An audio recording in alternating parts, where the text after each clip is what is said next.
I know you're there with me. I couldn't believe it either when I saw it. But PlayStation said some things last week that I don't know if I can forgive them for. I don't know if we're ever going to get over this travesty that PlayStation has said some stuff, but wow, what a big week for gaming. Am I right? Huge, huge week for things happening in the gaming space. Oh my goodness. Well, you know what we should do? Instead of talking about what they said, maybe we should get right into it because PlayStation had this big, big showcase not that long ago. And they said a whole bunch of different things. And I think we should watch it and talk about what they said. This is the Game and Network Services segment. Where do you want to start? Holler Age, good to see you. Where do you guys want to start? Do you want to start with what they said? Or do you want to start in in another location of some sort? Yeah, I think we'll start there. I'm still trying to figure out all of these different streams at the same time, but I'm doing a little bit better every time I do it. Yeah, I could not believe it. So we have the Game and Network Services segment. We have the Fireside chat, and then we have the whole presentation. Let's do the Fireside chat because this was hype. I couldn't believe my ears. Let's see what they had here. Let's see if we can skip ahead. Who had? Thank you very much for. They had a really, really interesting presentation style where they sort of did it pre-recorded. Hello, for lack everyone. Of a better term. Thank you very much for being with us today. I'm Justin Hill, SVP of. What? What is this framing? Let's go to a different perspective so you guys can see even better. Look at the framing of this guy. So he's not. What? I'm sorry. Like, basic video production stuff. Why in the world did they frame him this way? There's a thing called rule of thirds where, like, on the screen you have rule of thirds. He's on the far third of the frame. I don't even know who this guy is, by the way. It sort of jumped out at me as a little bit of a surprise. Let's Finance and Investor Relations at Sony Corporation of America. I'm joined by Nishino-san and Herman, who had great presentations today. Thank you very much. Very informative. I'm also joined by Lynn Azar, who is SVP of Finance and Corporate Development here at Sony Interactive Entertainment. So thank you for. It'd be like, so like I have this whole thing set up, like none of this is an accident, right? Like I set it up so it looks like I'm looking at the thing that I'm presenting. Let me actually, I don't know what's going on with my camera right now. So, I just thought it was a little weird. It would be like if I was presenting and I was like, welcome everybody to my stream. Today, I'm really, really excited to be talking about PlayStation. So, I don't know. It just cracked me up a little bit. Let's get into the actual content, though. Joining us, Lynn. I have a number of questions I'd like to get to today. I'm going to start with the platform business. As Sony Interactive Entertainment and the industry as a whole move towards multi-platform gaming, how will you... Hold on. What did the guy just say? How are the PlayStation fans not... Oh, I got the DLC playlist still going. How are the PlayStation fans not, like, having a meltdown over this? I'd like to get to today. I'm going to start with the platform business. As Sony Interactive Entertainment and the industry as a whole move towards multi-platform gaming, how will you... Whoa. The industry as a whole is moving towards multi-platform gaming. Hold the phone, everybody. Why isn't this all over the place? Is this a big revelation? I can't believe it, everyone. Multi-platform gaming? You don't say. I am shocked and amazed that something like this could happen out of nowhere. Protect the value of the PlayStation console. The PlayStation experience is not just about the gaming console hardware, nor it's not just about the content as well. It's an experience in a community that shares this excitement. For over 30 years in the past, we've been committed to being the best place to play and to publish. And this has helped. For the past 30 years? I don't know about the past 30 years. I think you had a run for your money during the PS3 era. But yeah, PS4 and PS5. I mean, you got to give credit where credit's due. They've had some pretty good hits. Establish a dedicated community of 124 million players, and then invaluable network Why of over does he look so 4,000 mad? creators. PlayStation console experience is designed to enable immediate gameplay in an immersive and accessible way. Let me know if the audio We're is doing weird. this in a completely integrated way, designing and manufacturing all aspects from the chips to the backend system. And we continue to look for new and innovative ways to broaden our reach. This guy is like doing work over at PlayStation. He has had like the most W's out of everybody. Like he made the Portal. I believe he's the guy who made the Portal. He made the PS5. Like he's been rocking it with hardware. And bring our content and a service to the players. The value of the PlayStation console is that still the best place to play, and it's growing as we reach an even broader audience. And you're quite right that we're continuously exploring new ways for players to interact with their franchises. It's important to realize that we're really thoughtful about bringing our franchise. Herman is very clearly reading the cue cards right off frame. That's great. Console to reach new audiences, and that we're taking a very measured, a very deliberate approach in doing that. Particularly on the single player side, our tentpole titles, there's such. Yeah, if you're wondering what it's been like since I left IGN, I cannot get anybody from PlayStation to email me back. So I tried, but whatever. It is what it is, right? German and Japan working together again. Happy Father's Day. Thank you, David Parkhurst. Yeah, what? Look at this.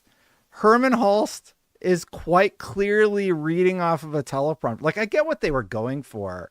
But yeah. Should differentiate it. The point of differentiation, I should say, for the PlayStation console, the real showcases of the performance, of the quality of the hardware. So we want to ensure that players get the best experience from these titles. And we're very thoughtful about how and if and how we bring these titles to other platforms. Did everybody just hear what Herman Hulst said? We're being mindful about if and how we bring it to other platforms. PlayStation's talking a multi-platform strategy. I haven't watched this, by the way. I've been busy with other stuff. Let's listen again. The point of differentiation, I should say, for the PlayStation console, the real showcases of the performance, of the quality of the hardware. So we want to ensure that players get the best experience from these titles. And we're very thoughtful about how and if and how we bring these titles to other platforms. And then we need to. So he is talking about bringing content to other platforms like PC. Yeah, he said if and how. So they're already bringing stuff to other platforms. They're bringing content to PC. Herman Hulst himself has said many times that they're going to like take it on a case by case basis. I was fishing with the kids. So guess what? My hair is not going to be great. But yeah, I mean, I do find that interesting, and I do wonder what their strategy is going to be like. And then you have the ROG handheld, which is of course going to have PlayStation games on it. What did I tell you? Like all this dumb arguments about the PlayStation handheld. Oh, they're going to block the PlayStation games. The PlayStation games won't run on it. It's Windows, you guys. It's just Windows. Like, I don't know why in the world people thought that that was not going to happen. Doc Smurf with 76 months. Thank you, Doc Smurf, for the continued support. Resner says, hey, Destin, love your videos. Just became a member. Keep up the amazing content. PS need to stop their dilution and need to be more open with their games like Microsoft. I think it would be nice if we got to that world, but I think as we're going to get to later on, Tom Warren basically said, I just noticed this. Somebody dropped their bottle of water on the floor ahead of recording. It's like, quick, Herman, get rid of it. Just throw it on the floor.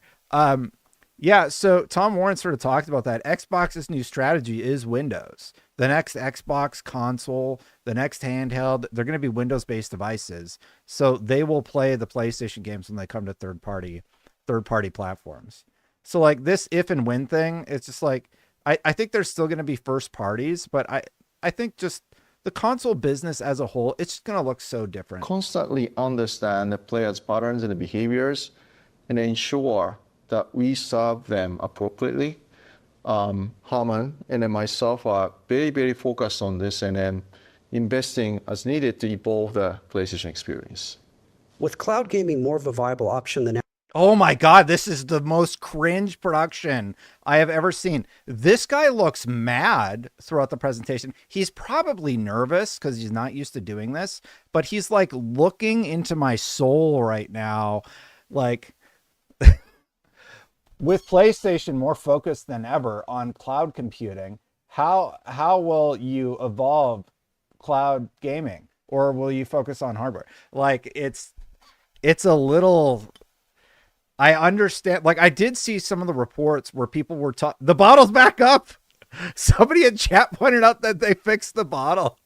So they did a cut. They did a cut and then put the bottle back up. Gaming Nation said Destin cares more about production quality over information. There was no information given. They said how and if we bring stuff to other platforms, but there was like no info. We'll get to the info one, but I thought this one would be funny because I heard it was super cringe and I just want to check it out. Do we need a next generation console? Is SIE developing one? This is a great question. We have been cloud gaming for over last 11 years. We deployed cloud gaming servers to support the PS3, PS4, and the PS5 generations, and then we are really proud about the quality we have been delivering. Okay. Cloud streaming to the PlayStation Plus Premium, and via the cloud streaming beta on the PlayStation Portal. Is the one such way we are doing this. Big W to how they... So the Portal came out and it was sort of okay. The bottle's down again? What is happening? So anyway, big props to... Like, I really like what Nishino has done in terms of hardware. He's been very, very intelligent with how they evolve PlayStation, and they listened to the feedback with the Portal, and then they made changes to it so that it does work in the cloud. So it does work when it's not hard connected. Y'all think I just hate PlayStation? I absolutely do not. I think PlayStation has done some really, really interesting stuff, and I salute them for making great hardware and for knocking it out of the park in terms of doing like an old school style console business. It's been very successful for them. They've made millions and millions of dollars. But to be clear, they've been a little bit greedy in terms of monetization over the last several years, where they increased the price of their console, they increased the price of their services. They're like first to market with the price increases. And I think that's been really, really unfortunate. And historically, that's mainly what I've been critical for them about. But I don't like hate PlayStation. I think PlayStation has a lot of great games, and I like playing their games when they finally release them. I'm going to be playing, what's the one coming out this month? Death Stranding 2. Did not get a review code, but I would have loved to play Death Stranding 2. Stellar Blade is another one. I really, really would want to play that on that's out on PC now, so I might buy that on PC and give it a shot. But yeah, he's talking about hardware, and the hardware's been great. Like, you can't fault them on the hardware. They've been pretty damn good on the hardware. Even the PlayStation 5 Pro, which I finally got one. The only thing about it is I really wish they would have updated the CPU, because you have the same CPU and you will still get bottlenecks because of that. But I mean, it's people who bought it seem to like it. So, however, the business model for cloud gaming must be sustainable for the longer term growth. Cloud gaming is progressing well from a technical standpoint, as we have demonstrated with these offerings. But end-to-end network stability is not in our control. And the higher cost per playtime compared to the traditional console bottles model down again remain as a challenges. Honestly, what did the kids say? Based? He's right. Their cloud services aren't where they need to be. And look, I've read the stories. I'm on Twitter. You all know that. He's going to say, we're going to focus on hardware and games running well on that hardware. I think it's really, really smart. And I think him calling it out, that deserves a lot of respect. He's admitting, yeah, our cloud services aren't as strong as they can be. And cloud infrastructure, it's not cheap. It's like one of the most expensive ways to deliver games to people. So they're just saying, yeah, you know what? We're not gonna. Cloud gaming is increasingly providing an additional option for players to access content. Exactly. Like if I'm on the go, and sorry to keep interrupting him, but he's making great points, like with every sentence. When I'm on the go and I need to game on the go, I want to plug a backbone into my phone and maybe like do a mission or something when I have to fly somewhere, right? I don't want to carry like a whole console. So it's really, really great. Or take your PlayStation Portal on the go, or your Nintendo Switch 2, or whatever handheld you end up using. And that's why I'm really excited about the ROG Ally X, honestly, because it'll kind of have everything that you need there. And he's just saying our cloud infrastructure isn't where it needs to be, and he's right. But our belief is that the majority of players continue to kind of want to play experience the gaming through a local execution without dependency on network conditions. And PS5 and the PS5 Pro have validated these theses, I believe. Our console business has evolved into a multifaceted platform, and we now have a large ecosystem of highly engaged players across both the PlayStation 5 and the PlayStation 4 generations. So naturally, therefore, there's a huge interest in our next generation console strategy. Yeah. While we cannot share further details at this stage, the future of the platform is top of mind. We are committed to exploring a new and enhanced way for players to engage with our content and services. A new and enhanced way for players to engage with our content and services. It's interesting. I wonder what that's going to look like. Typically, when we launch a new next generation console, operating income amount and segment margin declines. Wait. I saw the quote everywhere that was about hardware and how they're focusing on hardware. Did I miss it? We cannot share further details at this stage. So naturally, and we now have a PS5 Pro have validated these things. The gaming through a local execution without dependency on network conditions. And PS5 and the PS5 Pro have validated these theses, I believe. Our console business has evolved into a multi-faceted that I just want to watch the majority of players continue to kind of want to play experience the gaming through a local execution without dependency on network conditions. And PS5 and the PS5 Pro have validated these theses, I believe. Our console business... Yeah, you know what? He's right. If I'm going to play a PlayStation game, I want to play it. Well, obviously it launches first exclusive on the console. So I want to play it on whatever device it comes out on first. And if it's PC day and date, I'm going to play on PC because it's the best experience you can get. Or the bottle's down again. Or I want to like, I'm silly about gaming, right? When I play God of War Ragnarok, I set up my couch and all my capture stuff so that I could just reach over and hit record and hit stop on like my Stream Deck. And I had a headphone set up and I had everything set up just like so I could be comfortable and I could comfortably play through that whole game because it's one of my favorite franchises ever. And if I'm going to play, like when I play Wolverine, you bet I'm going to do the same thing. I'm absolutely going to do the same thing. Whatever that's out on first, I'm going to be playing it. I'm going to set aside time in my day to just get as many hours as I possibly can in one day and just play that game through to the end of whatever that game ends up being. Wolverine's always been one of my favorite characters since I was a kid. It would be like if a new Batman game came out or God of War. So I hear him on that, honestly. And I do think that because they are so hardware focused and they haven't made the leap to do PC day and date or anything, it's smart of them to make the plan to focus on hardware. But I am curious about how he ends up this. This has evolved into a multifaceted platform. And we now have a large ecosystem of highly engaged players across both the PlayStation 5 and the PlayStation 4 generations. So naturally, therefore, there's a huge interest in our next generation console strategy. Yeah. While we cannot share further details at this stage, the future of the platform is top of mind. We are committed to exploring a new and enhanced way for players to engage with our content and services. Typically, I wonder what that's going to look like. New and enhanced way. I mean, Xbox did a really, really smart thing where they would allow you to play via the cloud while your game downloaded in the background so that you can get into stuff quicker. I wonder if PlayStation's going to do something sort of blended like that, where if you have the network, you'll be able to do that. The bottle's up. Everybody's looking at the bottle. That's so funny. Bottle's up again. So, like, how did they cut this? Because it's like they go to an interview, the bottle's down and it's up. I wonder if they shot all of this presenter guy direct to cam, and then they edited all the responses like as a separate thing. Like, what a weird production. Definitely interested in that though. When we launch a new next generation console, operating income amount and segment margin declines in the year of launch. Should investors expect the same thing to happen if we launch a next generation console in the future?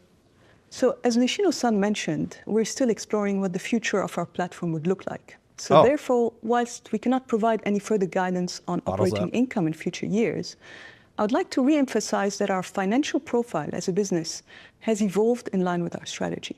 So we've reduced traditional cyclicality, as you describe it, by establishing a large ecosystem of players across both the PS5 and PS4 generations, which provides recurring revenues. So this has driven overall high and stable level of spend on content and services, which, by the way, now constitute over 2/3 of our revenue, providing a consistent, predictable, and profitable base of our revenue.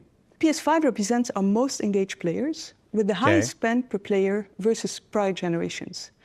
Highest spend per player. I mean, that's pretty significant. Xbox is reporting the same thing. So they're making more money on Xbox with fewer players. And PlayStation is saying that with their massive user base, I think it's like 150 million MAU or something like that. And Xbox is 500 million across all their platforms. That means that PlayStation is just like crushing it. So yeah, if you're complaining that I'm pausing a video that's been up for 4 days, just go watch the video, dude. I appreciate you hanging out here, but like one person in his chat is like, stop pausing it. You keep complaining about it, you're going to get banned. Like, I don't care. Just, you're ruining the experience for everybody else. Everybody else knows what they're in for. Buckle up. This is a React stream. I'm going to react to the content that we're watching. Maybe it's your first time watching a React stream, but like, come on, dude. Stop ruining it for everybody who's having fun. But our PS4 players as well are still active and spending as well. So by providing players with increasing options of how to access the platform, we're able to better target the different play patterns and monetization profiles of different customer segments. And as we continue to drive a multi-generational ecosystem into the future, we'll provide new ways for players to access the platform and experience our content and services. If the world does move to I don't feel like I got a lot out of that response, honestly. Cloud gaming, what will the impact be on the PlayStation business? And what will be the impact on the PlayStation Store's take rate?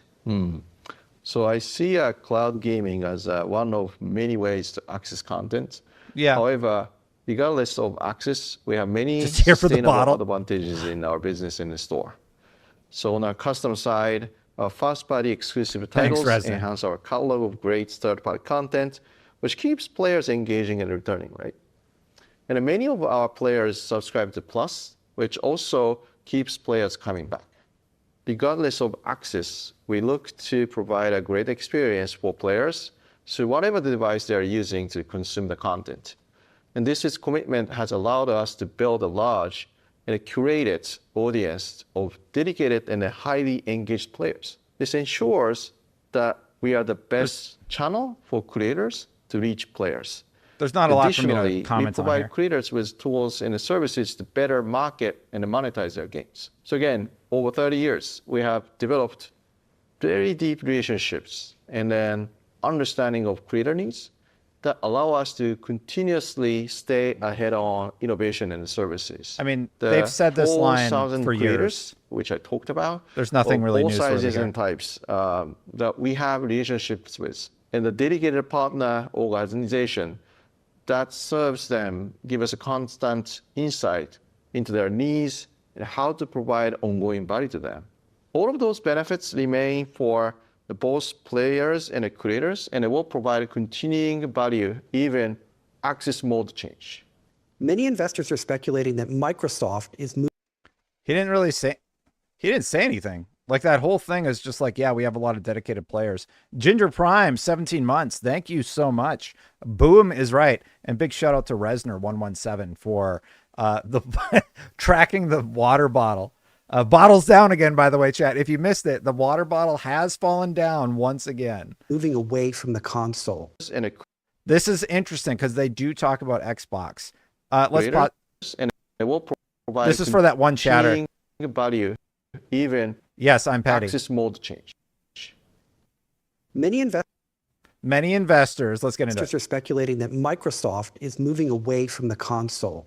If that's true, is that good or bad for PlayStation? So we think that competition in the business is healthy and then pushes us to innovate. That's great. God, just let him talk the whole time. We think competition in the space is healthy and it pushes us to innovate. I love to hear that. They're like, you want to compete? Let's compete. Satya Nadella wants that. I want that because it means gamers get better things at the end of the day. And even he's like, this is great. Yeah, let's figure out what we can do better. Multiple participants who together drive the overall game industry. Yep. And while there are new engagement models being explored, we ultimately think this is a good thing. However, it is a good thing. However, Xbox has like the top 10 games. They're all on PlayStation. Most of the games being played on PlayStation right now are owned by Xbox, which is great for Xbox. I don't know how PlayStation feels about it. I mean, they seem to be happy. Yeah, I mean, chat's calling out Jim Ryan. The only problem I mainly had with PlayStation was Jim Ryan, and he's gone. So it's like it's been a new era for like 2-3 years. And like Xbox is doing vastly different stuff than what PlayStation has been doing. So it's a very interesting time. Now, he said, however, where's he going with this? As I mentioned earlier, we are confident and committed on our current strategy. Great. And there isn't an urgent need for us to pivot, but we will continue to monitor play patterns and invest appropriately as required. Why would PlayStation pivot? Everybody's willing to buy their console, even if it's raised $100. They're just like, hey, we're going to raise the price of all of our services. None of the PlayStation gamers care. Hey, we're going to raise the price of our gamers. None of the PlayStation gamers care. They keep buying it. Dead chat, not today. Hype up your stream with a promo. Thanks, bot over on Kick. Yeah, so the long story short is there is no reason, there's no sign of PlayStation's business strategy softening. They have absolutely no reason to adjust their strategy whatsoever, and they've been doing exceptionally well. So I hear him on that one. Raised the price of the PlayStation Plus in the past. What was the rationale for the price increase, and what might cause you to raise price in the future? We like money. Music and video streaming services are raising price consistently. How frequently can you raise the price of the PlayStation Plus? Yeah, so PlayStation Plus is highly valued by our players and then continues to drive the engagement. I let my PlayStation Plus membership lapse back in January, and I haven't re-upped since. So I just checked because I was going to wreck some people in Gears of War, but apparently the beta ended like this morning for some weird reason. Bottles up again, by the way. So I let it lapse back in January, and I just haven't renewed. So I agree. I think the service is pretty great when you use cloud saves and all that stuff. But I mean, I bought the PlayStation Pro probably for Gears of War, or not Gears of War, Grand Theft Auto 6, and that got delayed. So now I'll just use it when hopefully something big comes out soon. We are already seeing a trend toward adoption of higher tiers within our service, as evidenced by the subscriber mix we achieved in fiscal 24, where approximately 38% of players are now subscribed to a PlayStation Plus Premium or Extra tier. That's higher tier. This is even after the global price increases we implemented in fiscal year 23. And more recently, they're the doing local good price increases in the selected countries to improve our pricing strategy across certain market clusters and also to account for forex movements. These price increases were partly a result of the increasing value we bring to the players. So the quality and the diversity of content we continue to add, as well as investment in the features to improve the service further, such as player personalization and enhanced content discovery. PlayStation Plus service offers great value for our players, and we will continue to add more value and adjust our pricing strategy in a dynamic way to maximize the profitability. Okay, so he's saying when they add more value, they will increase the price. Just to translate all that for you, he's basically saying if we add like something that's new and it's going to cost us more money, we're going to increase the price of PlayStation Plus when it makes sense. Ice Cabbage back on the pivot strategy. If they don't pivot, they will be in trouble. The only thing they have going for them is loyalty, but if Xbox goes PC, they're in trouble. I don't know about that, Ice Cabbage. I think Xbox is sort of doing its own thing, and it's been crushing it in terms of software sales and everything. And Xbox has a killer lineup of games, not only already released, but coming down the pipeline. So if they're going to release all over the place and their strategy is Windows, I think it's going to be really, really interesting to see what the next generation of consoles brings. What is the strategy around the PlayStation Portal? And are handhelds a part of your next generation strategy? No. Yeah, the PlayStation Portal is part of our strategy to offer more flexible play styles. When we invested in a PlayStation Portal, we wanted to ensure that any handheld device we create would be able to provide the players with the full PlayStation experience that they have come to expect through our consoles. We want to make sure our games look good when played on handhelds. The smartphone is too small a screen for high fidelity, so I wanted to approach portable gaming via streaming. Hold up. They've been hiring people for a long time for a mobile strategy. Was there a mobile strategy like PlayStation Stars in the PlayStation app then? He's making it sound like they've kind of abandoned any sort of mobile strategy and that their strategy was the portal. I think that's actually really notable, and I didn't see anybody pick this up. That's significant. Interesting stuff. Which led to the PlayStation Portal. Yeah. Currently, the Portal owners spend 30% more time playing, and then later into the evening. It's showing the impact the Portal has had on the play patterns. Sales are progressing steadily, and then more importantly, it has unlocked additional engagement across our player base. So we remain committed to exploring new ways for players to access our content and services. So now I'd like to move to the studio. Okay. King Scotto said PCs cost about $3K. No, bro. They're like $1,000. If you want a good PC, it's about $1,000. Even today, even with the tariffs and everything like that, you can build maybe if you push it in terms of like the rig that you want to build, maybe $1,200. But you could build a really good PC for about $1,000. That the thing I don't like is, and honestly, it's on PC to get rid of that narrative. I see people in the industry say gaming on PC costs thousands and thousands of dollars. It just doesn't. And when the Xbox handheld comes out, you're going to be able to plug that in your TV and just use it like a console. Well, I don't know what pounds are or whatever. My PC build cost me 2,600 pounds. Yeah, but I mean, like, if you're building on a budget, you can build a really, really good rig for $1,000.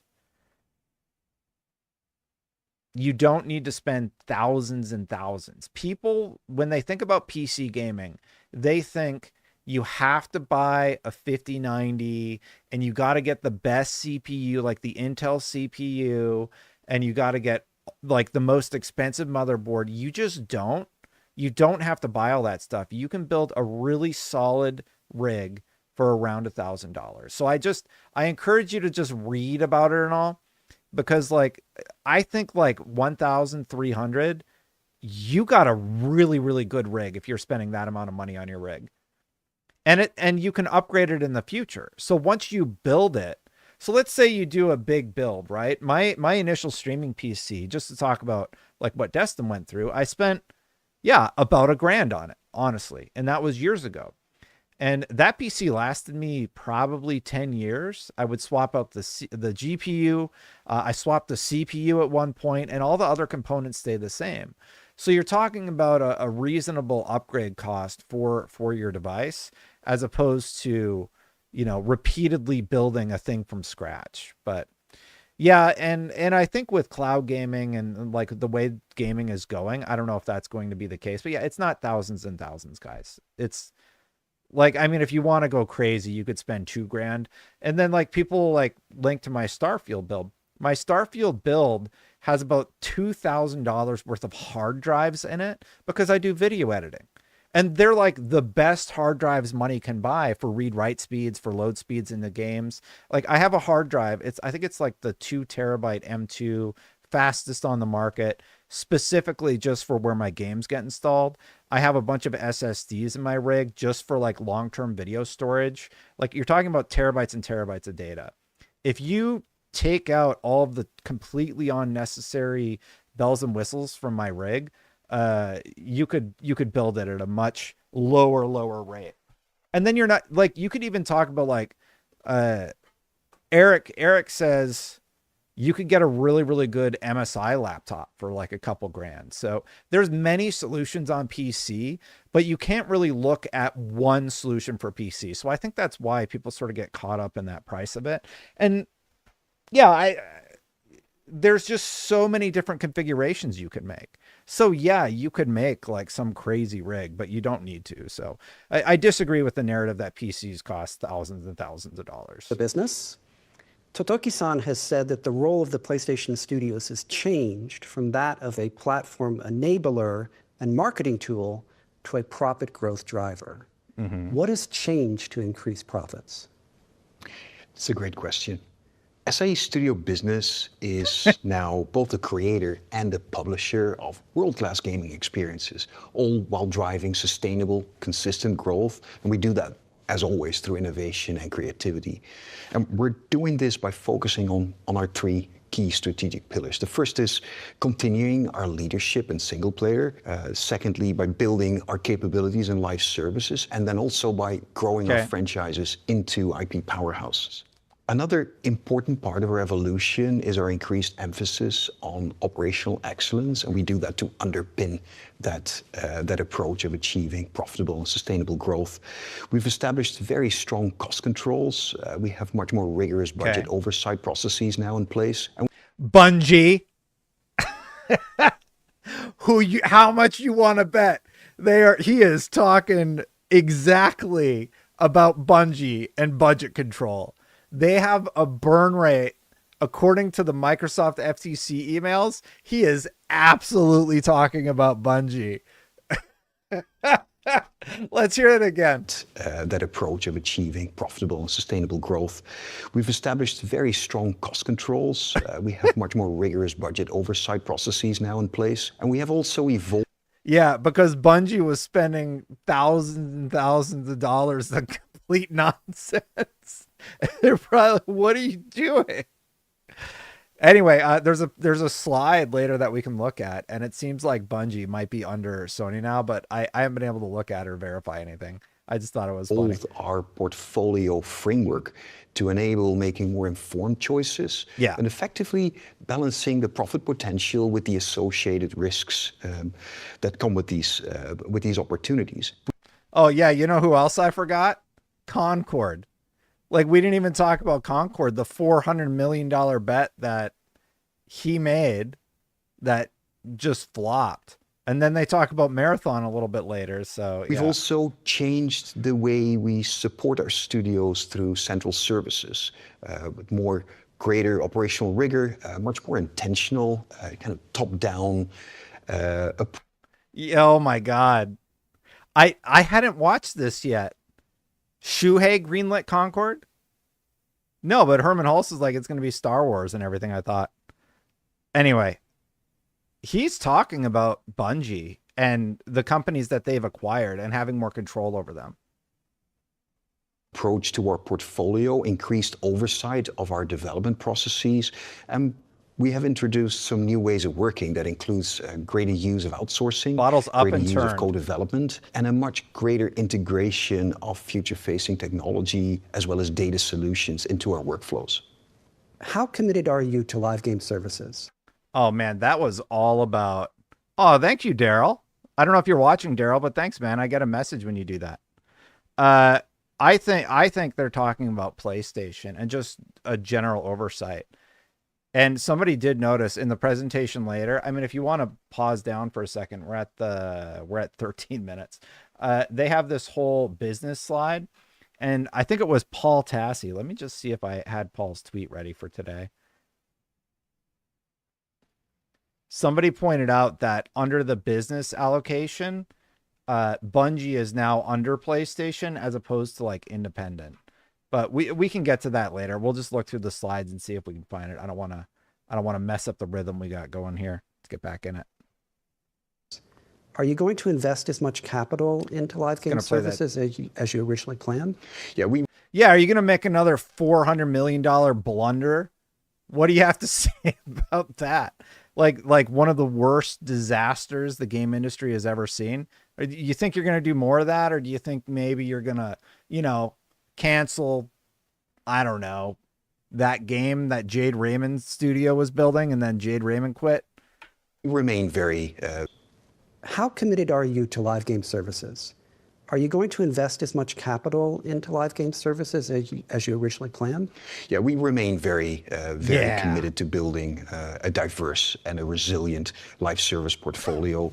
I mean, we have MLB The Show, Destiny 2, Helldivers 2, and these are all really good examples of the type of titles that we're looking to develop.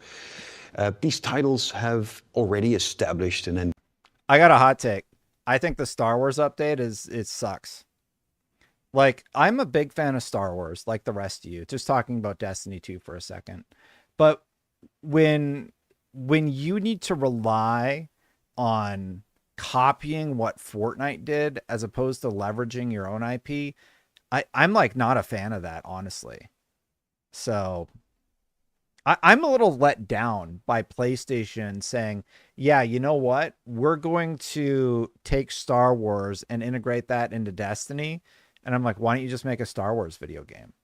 Like you're trying to make Destiny basically Fortnite. Like that's what they want. And I think we're going to see more of that. Good to see you, Ills.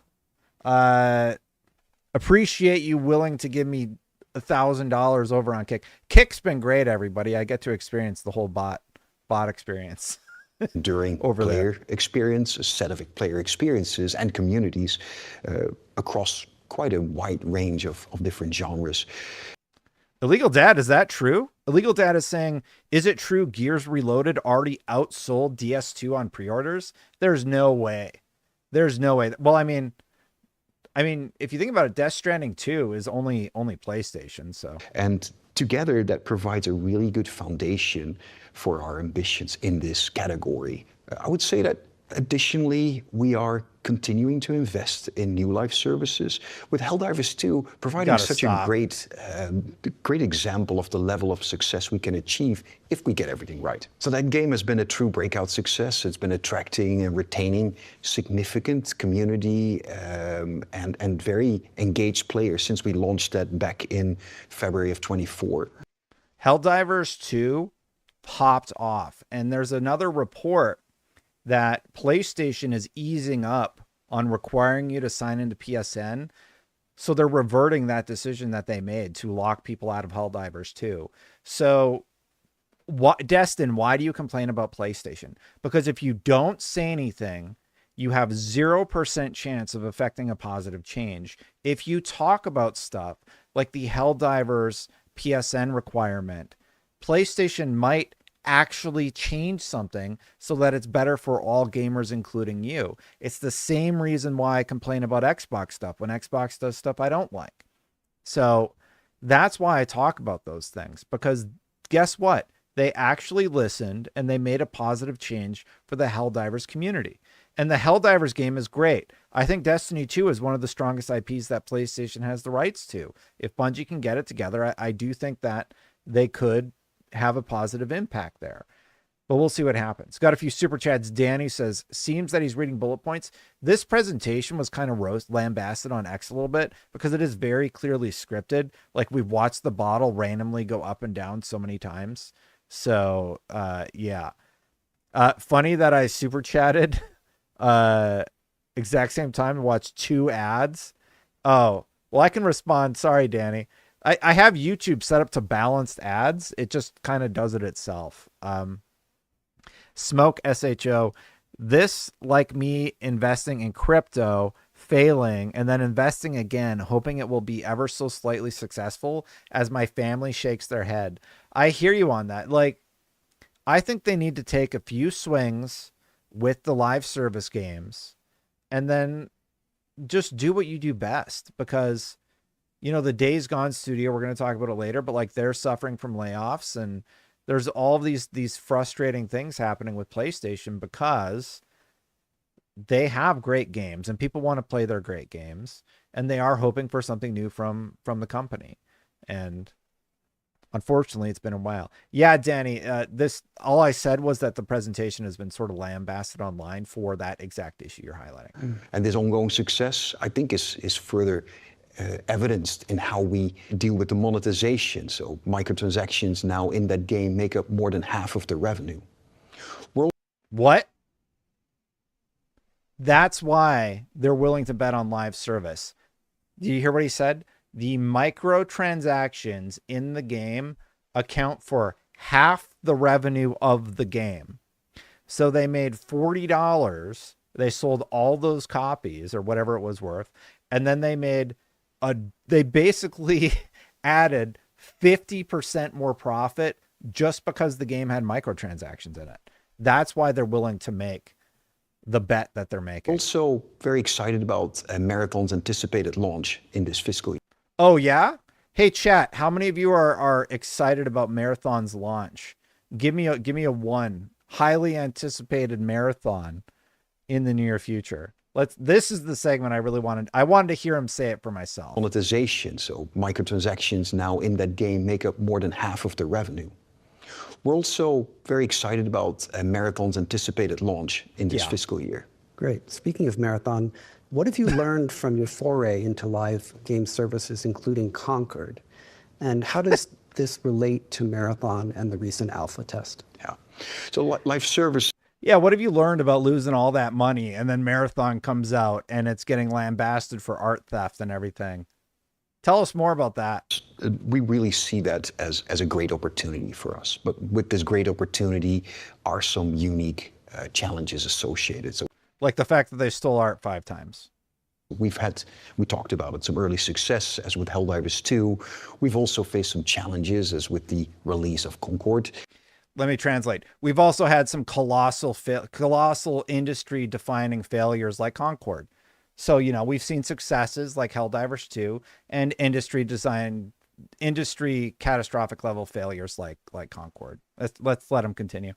I think there's some really good work actually went into that title, some really big effort.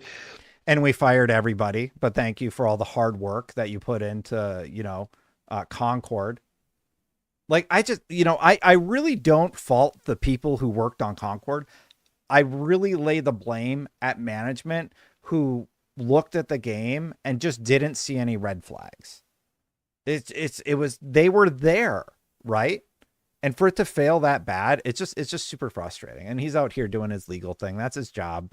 But like, yeah. But ultimately, that title entered into a hyper-competitive segment of the market. I think it was insufficiently differentiated to be able to resonate with players. Oh, I would argue the opposite. It was very differentiated from all the other stuff on the market, but nobody liked how they differentiated the game. They didn't identify with the characters. The story was bad.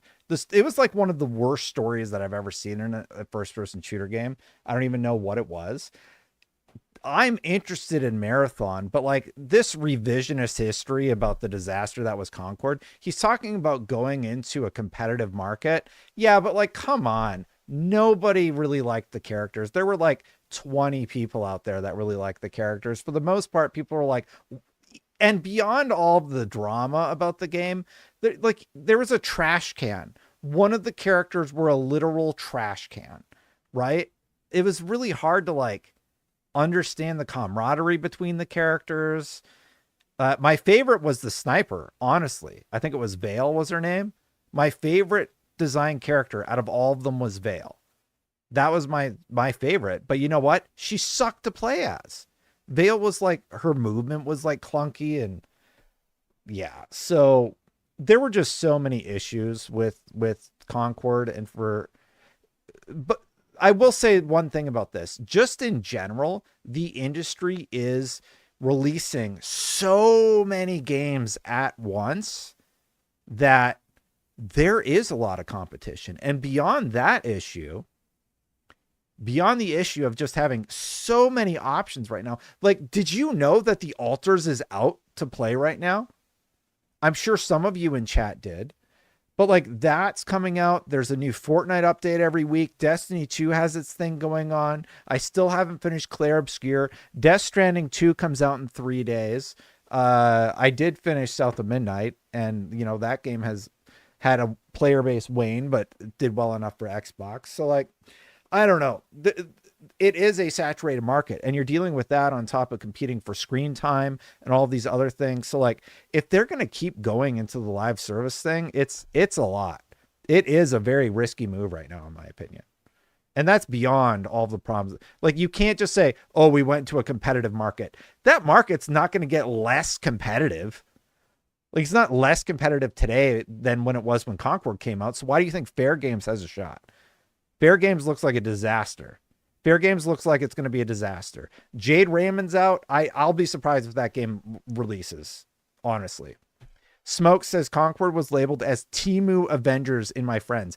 The first trailer came out when they revealed Concord. You should have known you were in trouble, because even then I was like, yeah, I'll give it a chance. I didn't think it was that bad, but go read the comments. Everybody hated it. They thought it was like a knockoff Avengers. Danny says, I would fire the video producer of this interview. I don't know what's going on with this interview, man. Anyway. And so we have reviewed our processes in the light of this to deeply understand how and why that differentiated to be able to resonate with players. Oh, yeah. And so we have reviewed our processes in the light of this to deeply understand how and why that. Look at his face. He's got serious face on. This guy's just like, this guy the whole time is just reading the prompter. She's just chilling. She's just like, nobody really asked me anything. So like, I got my one. Yeah, we're making a lot of money still. Thanks everybody. Herman's like reading off the prompter. Yeah. Just let this guy talk. Come on. The title failed to meet expectations, and to ensure that we're not going to make the same mistakes again. As I said earlier, we've introduced much more rigorous processes for validating, for revalidating. For making sure people aren't stealing art and putting it into a game, and then we got to deal with this whole drama thing. Our creative, our commercial, our development assumptions and hypotheses, and we now do that on a much more ongoing basis. And that's the plan that will ensure that we're investing in the right opportunities at the right time, all while maintaining much more predictable timelines. For Marathon, it's our goal to release a very bold, very innovative and deeply engaging title. It's going to be the first new Bungie title in over a decade. So we're really excited for that release. Did he say innovative? Let's listen to that again. Ensure that we're investing in the right opportunities at the right time, all while maintaining much more predictable timelines. For Marathon, it's our goal to release a very bold, very innovative. Innovative how? Bold and innovative. In what way has Marathon innovated? It's an extraction shooter. It's the people who played it think of it as a bad extraction shooter. Bungie has teased that they have something coming, like under the hood, but we got to see it. And deeply engaging title. It's going to be the first new Bungie title in over a decade. It is the first Bungie title in over a decade. I want it to be successful, but they got big problems to get over. So we're really excited for that release. We're monitoring. We're going through the test cycles. We're monitoring the close. He touched his nose. He touches his nose. That's his tell. Watch. He can't even get through it without touching his nose. It's going to be the first new Bungie title in over a decade. So we're really excited for that release. We're monitoring. We're going through the test cycles. We're monitoring the closed alpha cycle that the team has just gone through. We're taking all the lessons learned. We're using the capabilities that we've built in analytics and user testing to understand how audiences are engaging with the title. I'm glad he needed to read the prompter on that one. He's like, yeah, we're reading all the data and implementing the change that Marathon's going to be great, everybody. Some of that feedback, frankly, has been varied, but it's super useful. Varied. Okay. Well, that's why you do these testings. And the constant testing and the constant revalidation of assumptions that we just talked about, to me, is just reevaluation of assumptions. Oh my God. The title. And some of that feedback, frankly, has been varied, but it's super useful. That's why you do these testings. And yeah. The constant testing and the constant revalidation of assumptions that we just talked about, to me, is just so valuable to iterate and to constantly improve the title. So when launch comes, we're going to... Okay. You want some data? Let's go look at SteamDB and what happened with the Concord, the Marathon, sorry.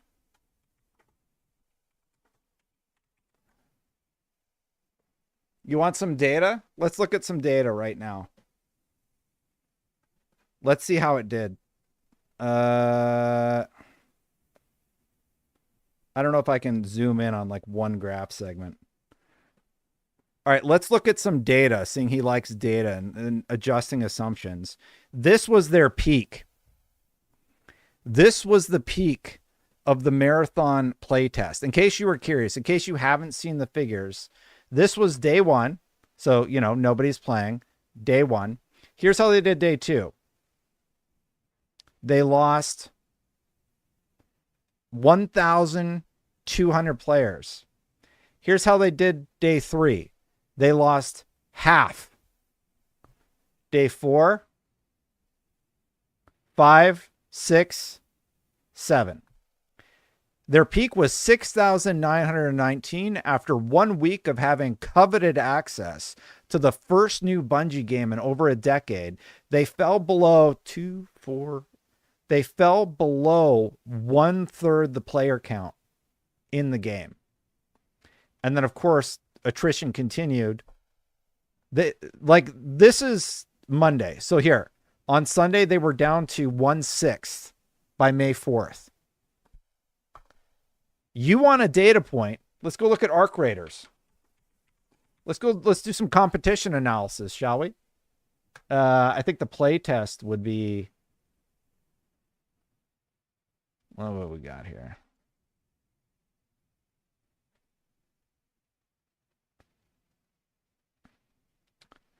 I got to find the right one. Is Arc Raiders out? Like, what chart should I be looking at here?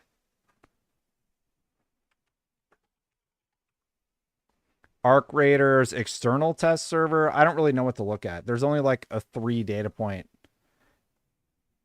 So the only one I can really look at is this Arc Raiders playtest. Let me bring it up here. Here's Arc Raiders. 9,000. Here's day 1, 9,000. They increased by 3,000. They increased by 3,000. They increased by 4,000. Then they began to see attrition because, it's Monday. So they lost less than 1,000 players. I do not work at IGN. I haven't been at IGN since December. Come on. Sort it out, dirty drips. And then on Monday, they only lost 5,000. And then the last time they had a data point to look at, this was their first one. It was sort of all over the place. And then they adjusted and they came back strong. Could Marathon go through the same resurgence? Sure. But he was talking about data. There we go. There's the data we have. The optimal chance of success.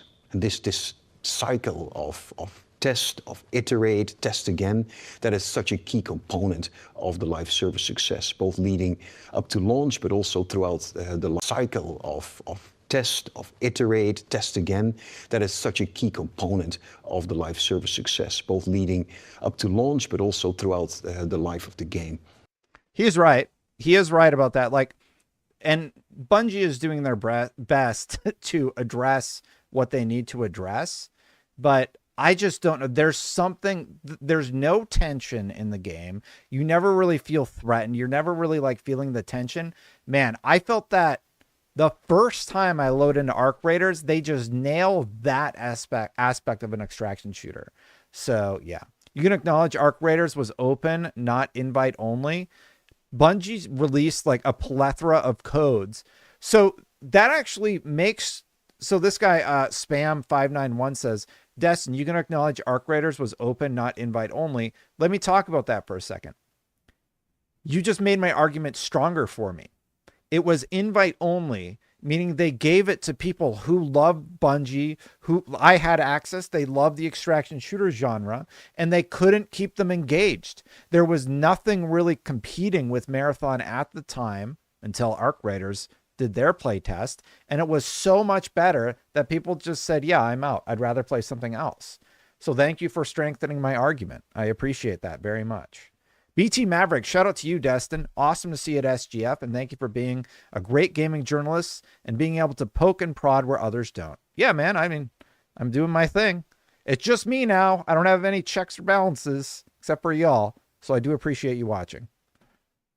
And we're committed to continuing to leverage our learnings to maximize engagement and player satisfaction throughout the life cycle of the title. I hope they figure out Marathon, honestly. What is your philosophy around creating IP? Is it? He's like, I got through it. Oh, thank God. A priority, and how do you ensure that it is differentiated? At our core, we believe that great new IP originates from passionate teams with amazing ideas. And it's our job as leadership to create an environment, to foster an environment in which these teams can succeed. As leadership, we support them with the tools, the capabilities. 2 days later, they fired people over at the Days Gone dev studio. So maybe that's why he touched his nose. He's like, yeah, we like to foster an environment for creativity, but that other live service that we canceled because, you know, Concord tanked. Yeah, we had to fire a bunch of people at that studio. So structures that leadership to create an environment, to foster an environment in which these teams can succeed. As leadership, we support them with the tools, the capabilities, the structures that they need to develop those ideas into successful new IP. So we recently formed out of incubation 2 new studios, Dark Outlaw Games capability. So we recently formed a new studio. Is the structures that they need to develop those ideas into successful new IP. So we recently formed out of incubation 2 new studios, Dark Outlaw Games and Team LFG. And I think that kind of highlights. Wait, LFG? LFG is the Bungie team. I hadn't heard about the other one, but LFG are the people from Bungie that Sony took under their wing and are now Sony employees because they needed to cut budget because Bungie had inflated their budget by so much. And now that game, that's basically a Sony game. So it's interesting that he mentions them because there was, Tony, good old Tony. There was a whole bunch of drama around that statement that maybe you don't have context for. So we recently formed out of incubation 2 new studios. Look at the corporate speak. Listen to this corporate speak. We recently formed out of incubation. No, you took all the employees from Bungie and made them PlayStation Studios employees, fired a bunch of people at Bungie who didn't make the cut. And then you're making Team LFG. But yeah, you call it whatever you want. Dark Outlaw Games and Team LFG. And I think that kind of highlights further our commitment to the creation of new IP as well as to our approach to innovation. These 2 teams, they're new, but they are comprised of veteran developers from across all different Bungie. From across Bungie and some other places. Pockets of the industry. Their vision and their ideas have blown me away, and the passion behind it. I really and honestly cannot wait to help shepherd their projects into success. I like Herman Hulst, but he has not had a strong track record when it comes to shepherding people to success. So both by investing in strong vision-led creative teams and by better leveraging, on the other hand side, data and understanding our portfolio, those 2 things together, we're now able to better explore new ideas and genres beyond the core competencies. And that helps us diversify our portfolio to appeal to new players everywhere. I'd now like to turn to the... He tied it up at the end pretty nice. But yeah, I mean, like, let's be honest. They fired a bunch of people at Bungie and they took that incubation studio. I don't know the story of the other place, but like they closed something happened with Jade Raymond where she's no longer there at Fair Games. They closed Deviation, which is basically done. Like, they've been cleaning house and setting the table, so to speak, so that they can see success in the future. And like, that's the cold-hearted world of business that we live in, right? That's what Sony needs to do. But like, I got to call out the corporate bullshit every once in a while because there's a lot of it in this presentation. Business environment as a whole. Some investors, to be quite honest, are concerned that the improved specifications of the Switch. Deviation Games was purchased by PlayStation, Mike. Am I incorrect? If I'm incorrect, call me out. But I'm pretty sure Deviation was part of PlayStation. Now I'm going to fact check.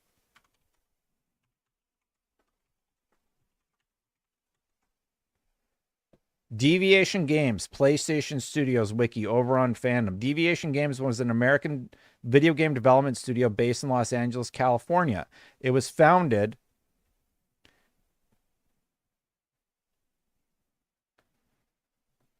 in 2020 by Dave Anthony and da-da-da. In 2021, Sony Interactive Entertainment announced its partnership with Deviation Games on an exclusive new IP for the PlayStation 5. In 2022, Blundell left Deviation under undisclosed circumstances, and then they were shut down in 2024. So the only thing keeping them afloat was the PlayStation partnership, it sounds like. I appreciate the correction and the distinction. It is important. They weren't owned by PlayStation, but the one game they were making was in partnership with PlayStation.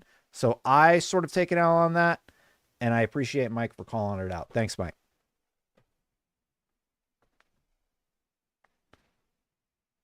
You want me to bring up the Ben Studios? 2 and Nintendo's improved relationships with third-party publishers will lead to tougher competition for PlayStation in the next few years. Yeah, I talked about Ben. What do you think about those concerns? Yeah, so we closely monitor the kind of overall gaming industry. I haven't seen Nishino present a lot. I think he needs to.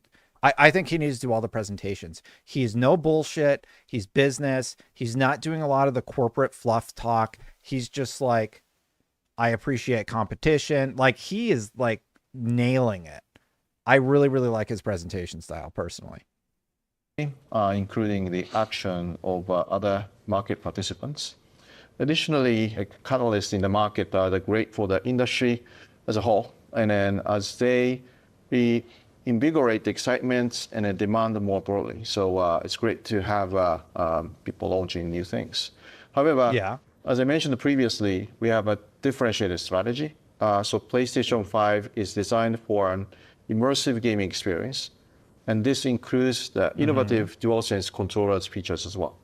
We believe PS5 level performance is required to achieve a great experience on big screens. And in this way, we have provided a unique offering for players and creators in this current console generation. However, publisher strategies are increasingly shifting towards being multi-platform. So they know it. That's the second time they've mentioned a multi-platform strategy.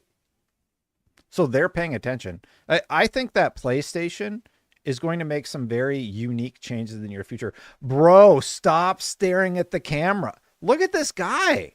He's just staring at the camera the whole time. Look at the guy you're supposed to be talking to. Oh my goodness. Whoops, wrong one. More platforms can run the game, same game, which is great from a creator's perspective. Among those platforms, our mission is that we will continue to be the best place to play and publish. As such, we have empowered our creators to leverage our offering and the services to create amazing, unique experience for players with high engagement and great monetization opportunities. We have done this consistently as the industry and the competitive dynamics has evolved. And of course, PlayStation Studio and our franchise have a special role in showcasing the PlayStation experience and then strengthening the player's relationship with us. That was like a nothing answer. Honestly, that was sort of a nothing answer. I think maybe I think what he's basically saying is, yeah, we're going to keep doing consoles and console games. And you know what? I'll be playing Death Stranding 2 on my PlayStation 5 Pro. That's probably the next game that I'm going to play. I was hoping that I would have had time to finish Clair Obscur, but I haven't. I still have like 20 videos I need to make from SGF. So I don't know. I didn't feel like that was a super strong answer either way. Just talking about, yeah, how the market is going more third party. I find it interesting that he brought it up 2 times now. If he brings it up 3, that's a pattern. Some investors are also concerned that Nintendo's appeal to the younger generation could lead to market share declines for PlayStation if those younger users choose not to graduate to PlayStation as they age. What is Sony Interactive doing to increase its addressable market among younger users and its overall mix of users? The PlayStation brand. Oh, yeah. Sorry. And just a real quick comment on that. Death Stranding isn't even a PlayStation owned IP or anything like that, because it's out on Xbox and everything else right now.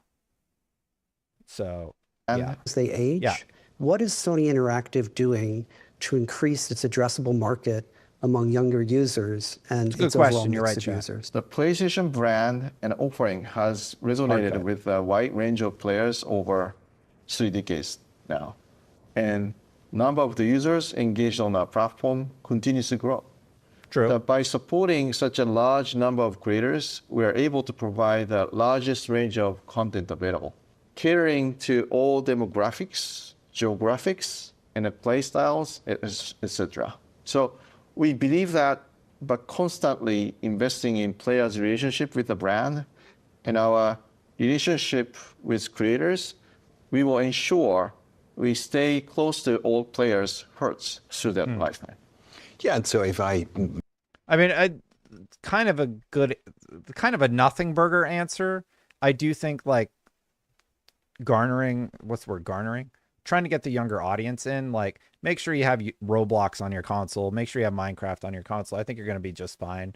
Like you need the games that are platforms to really make sure that you're anticipating the needs of a younger audience. Did you know that most kids want to play Roblox and they don't particularly care what they play Roblox on?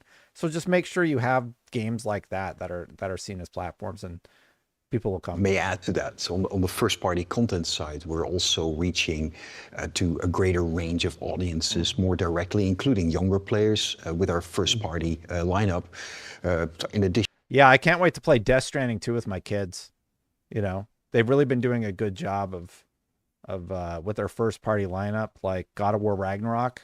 Daniel loves God of War Ragnarok. He's really good. He's 4, so you know. To our franchises with more, I would call that multi-generational fan bases, such as Marvel Spider-Man. In all seriousness, I think Astrobot hits that younger demographic, and it's been very successful for them. I know we see the stat that only like 2 million sold. I don't know if they updated in this presentation. Also yeah. Franchises that appeal to a range of different player segments. Horizon's a good example. It's been very popular with female players. Astrobot from our lovely team Asobi in Tokyo has been a hit with. Wait, Horizon's popular with female children players? In addition to our franchises with more, I would call that multi-generational fan bases, such as Marvel Spider-Man. We also have franchises that. I don't know why he said Marvel Spider-Man. Like, why wouldn't he say Astrobot? Appeal to a range of different player segments. Horizon's a good example. It's been very popular with female players. That's surprising to me. I mean, Horizon's, I hear it's great. I haven't really played too much of it, but the people who play it really, really like it. Astrobot from our lovely team Sony in Tokyo has been a hit with children and adults alike. So we also continue to drive engagement with the PlayStation ecosystem and brand by bringing our franchises to new formats, film, television, and anime. Anime in particular is appealing to. Ooh, are they teasing something anime? Did they do anything with PlayStation IPs in anime form? Key younger audiences, so that's going to be very helpful for us. Artificial intelligence. What is the potential of artificial intelligence in the game industry? I mean, look, everybody wants to like beat around the bush about AI and like, oh, the AI is bad or whatever. It's going to revolutionize everything.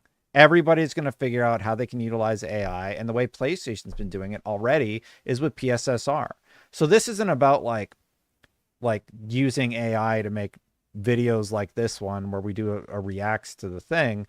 It's about utilizing it in smart ways, and PlayStation has done a really, really good job. I hope they continue to refine it. The AI Z2 chip that is going inside of the Xbox handheld that's definitely compelling to a lot of people. So yeah, I think they're going to give me an answer like that. Let's see. How is it being used at Sony Interactive? Can it reduce costs when making games? Yeah, developing next generation consoles or in corporate functions? So we are actively exploring and investing. I use ChatGPT for some stuff. Like, I say, here's my headline, here's my headline, here's what I'm going to talk about. I need YouTube tags for this video. And then it'll generate the YouTube tags. It just does it every time. It saves me like 30 minutes of going through and like doing all the research. It just does it for me. So like, that's a small example of how AI is a time saver, right? Like, I don't like to do, who likes to do YouTube tags? Nobody. They're annoying. So yeah. In AI, the machine learning across the organization. Our near-term focus of these investments has been to increase productivity and support data-driven decisions. This increase productivity, like how? He didn't really elaborate. He said we increase productivity. Okay, like, do you use it for all your Excel presentations? Like, how are you increasing productivity? Includes areas such as like PlayStation Store discovery, fraud management, and then general fraud IT thing. They're using AI for fraud management? Okay. I'd be interested to hear more about how that works. Additionally, we introduced Copilot and ChatGPT across the organization last year, and the vast majority of Copilot? Isn't Copilot a Microsoft product? Users are now experiencing increased efficiencies as well. So longer term, what? We are exploring the new possibilities with using AI to enhance gaming experiences in new ways for players. These initiatives are still early, but there are promising areas we are excited about. Yeah, and on the studio side, we've been using AI obviously for quite a while, but we continue to explore the possibilities of AI within the studios, within game development, and how that can enhance creators as well as players' experiences. Yeah, I mean, if you're not experimenting with AI, you're just going to get left in the dust. And I know it's a controversial topic, and there's real concerns. I bring up the voice actor concern every time I talk about this. Like, if a voice actor's voice is going to be utilized in something, that shouldn't happen, right? And AI is not at that place right now, but everyone's going to use AI. Everybody is. If you don't figure out how to use it in a way that is the best for your audience, for the people who want to engage with your content, then you're going to get creamed in the competition market, right? And beyond that, when you start thinking about like what Herman Hulst is talking about here, why aren't they bringing up PSSR? PSSR is utilizing AI, and it's a really, really smart implementation. It's a really good tool that helps them bring games to an audience in a way that where the games are better. They should talk about that. To your question, I don't actually expect in the near future a dramatic reduction of the cost of game development. I think that'd be unfair to claim that. But I do see tremendous potential benefits in AI as a set of tools, suite of tools. In all reality, he said it's not going to reduce the cost. I think ideation and prototyping will benefit from AI in the long term once the tool has sort of figured out how to be utilized. So right now, maybe it's not a huge cost saver, but yeah. Tools to further enable our developers. And we continue to explore use cases in that space. For example, there's potential. Yeah, QA, like, hey, go check this document for comma placement or something. I don't know a good example. For use in improving the quality of game characters, of backgrounds, animation, audio translation, real-time graphics, you name it. Oh yeah, that's another example. I use it in Adobe all the time. I say, take this interview that I did and translate everything that I said into a text doc, and Adobe does that. That's AI. Like, there's so many different ways that AI is being utilized that I don't even think people realize that they're using AI when they're using AI half the time. And it's just going to get more and more. As well as potential applications in supporting live service content pipelines through much more opportunity to personalize the experience for individual users. So overall, I think a huge range of impact. Yeah. And then as we PSSR. further explore AI, we recognize there are challenges associated with it as well. So including from talent and with respect to managing costs, right? So we will continue to be mindful as we look to integrate such technologies throughout our business.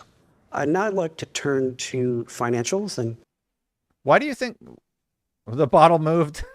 They finally got the bottle shut. Why do you think they didn't bring up PSSR? Like that's a softball, in my opinion. It's weird that they didn't bring it up. KPIs. So Nishino-san and Herman, what KPIs are you focusing on for each part of your businesses? Herman and then I are focused on continuing to drive sustainable, profitable growth for SI as a whole. And then accordingly, we have operating KPIs that are constantly monitoring to support this. Having said that, as mentioned in the presentation, the PlayStation platform is the strongest it has ever been. And then we are largely focused on the KPIs that reflect the core pillars of our businesses, audience engagement. Oh no, she talked. Somebody asked what's the lady there? Yeah, she's talked. She talked one time. And then nobody asked her a question again. I think it's a little disrespectful to her, honestly. A little strange. Engagement and then monetization. We have achieved a record high. Especially because the stuff he's talking about, she could also speak to. So like, I hope they let her talk again. Numbers of monthly active users. This has been driven by the success of the PlayStation 5. Bro, stop looking at the camera. It's freaking weird. But also by our strategy of providing additional ways for players to access our platform. Importantly, this strategy allows us to capture the value from different player bases, each with different monetization profiles. So as a result, we have been able to achieve record high levels of engagement and spending on the content and services. We knew this. And so for the studio, we've known all this. They've been doing great in terms of like MAU, in terms of profit per MAU. So all this additional context, it's definitely just business. I would say that we're focused on quality, on timely delivery, engagement, and profitability. Of course, ongoing monetization as well. So back to those pillars I was talking about in single player, we're focused on consistently delivering at least one tentpole title per year, the right time in the year. Okay, one tentpole title per year. I assume that Death Stranding 2 is that game this year. Is there anything else they've confirmed for 2025? So I think 2025 is Death Stranding 2. Does that mean Wolverine's 2026? I think that would be kind of cool. At the right quality level. Oh, you guys are right. Yote. My bad. Ghost Yote. Yeah. Ghost Yote because it's first party. I thought because they had said we're not going to do any games this year kind of counted for that, but I forgot about Yote. Thank you so much. Resner says he's looking Destin and saying, you hearing this? It's so weird. Have players come to expect from PlayStation Studios. In live services, we're focused on building a recurring base of enduring live service titles that drive ongoing engagement and monetization as achieved by our releases to date. And then finally, we'll continue to grow our franchises through a very thoughtful release cadence and as Transmedia properties. You expect to increase operating... Bro, she didn't get to answer the question. She's like the financial person. All right. Pierre says, Destin, an Xbox fanboy talking PlayStation. Yeah, I talk about PlayStation all the time. Income amount and margin percentage in fiscal year 2025 compared with fiscal year 2024. But can you further grow them in fiscal 2026? And if so, how do you intend to do so? So starting by the PlayStation business. Oh my God, she said something. Thank you. Yes, it's in a very good position. and has a very strong momentum. We expect to continue this momentum and remain optimistic about fiscal year 26 and beyond. So in particular, as we approach the second half of the MRP period, we expect an even higher level of our revenue to be from content and services, which will improve the overall profitability of the business. Our roadmap of first-party titles and the high expectations we have for the third-party titles will directly drive the business' natural operating leverage. Additionally, as we are focused on growing the PS Plus business profitably, continuing to drive subscriber growth in our premium and extra tiers. And finally, we expect the ongoing focus on operational excellence to translate into a positive impact on profitability. So overall, we remain committed to contributing meaningfully to Sony Group's MRP target of operating profit CAGR of 10% or more and cumulative... Whoa, 10%? Does she mean like growth? They want to grow at 10%? That's significant if that's what they're going operating for. Profit margin of 10% or more. How do you expect the They want to keep their profit margin at 10%. You know who's going to pay for that? Us. financial profile of your business to evolve over the long term? So again, the business fundamentals are strong, and we expect this to continue across. This whole thing is edited. Why did you have her at the beginning for one question and at the end for two questions? You could have at least put one of them in the middle, and then it wouldn't be so weird when you randomly ask her 5 questions at the end. Many key areas. First, strong sales growth driven by highly engaged and multi-generation MAU. And then an increase in the PS Plus, we spoke about that, increase in PS Plus revenue due to the shift to the higher tier and also our price revision. And then on the first-party live services, becoming more consistent, predictable, and growing revenue. I like that, being more consistent with first-party games. I like that. Stream. And also with the continued strength and reliable delivery of our tentpole titles, incremental revenue also generated by going off console with our first-party IP. I'm sorry, what? Did she say go off console? Don't show this to PlayStation purists, everybody. Don't say this. Don't show them. She's talking about not being on PlayStation. Careful. Watch out. And also with the continued strength and reliable delivery of our tentpole titles, incremental revenue also generated by going off console. Oh, I can't believe it. How dare they go to other platforms? With our first-party IP.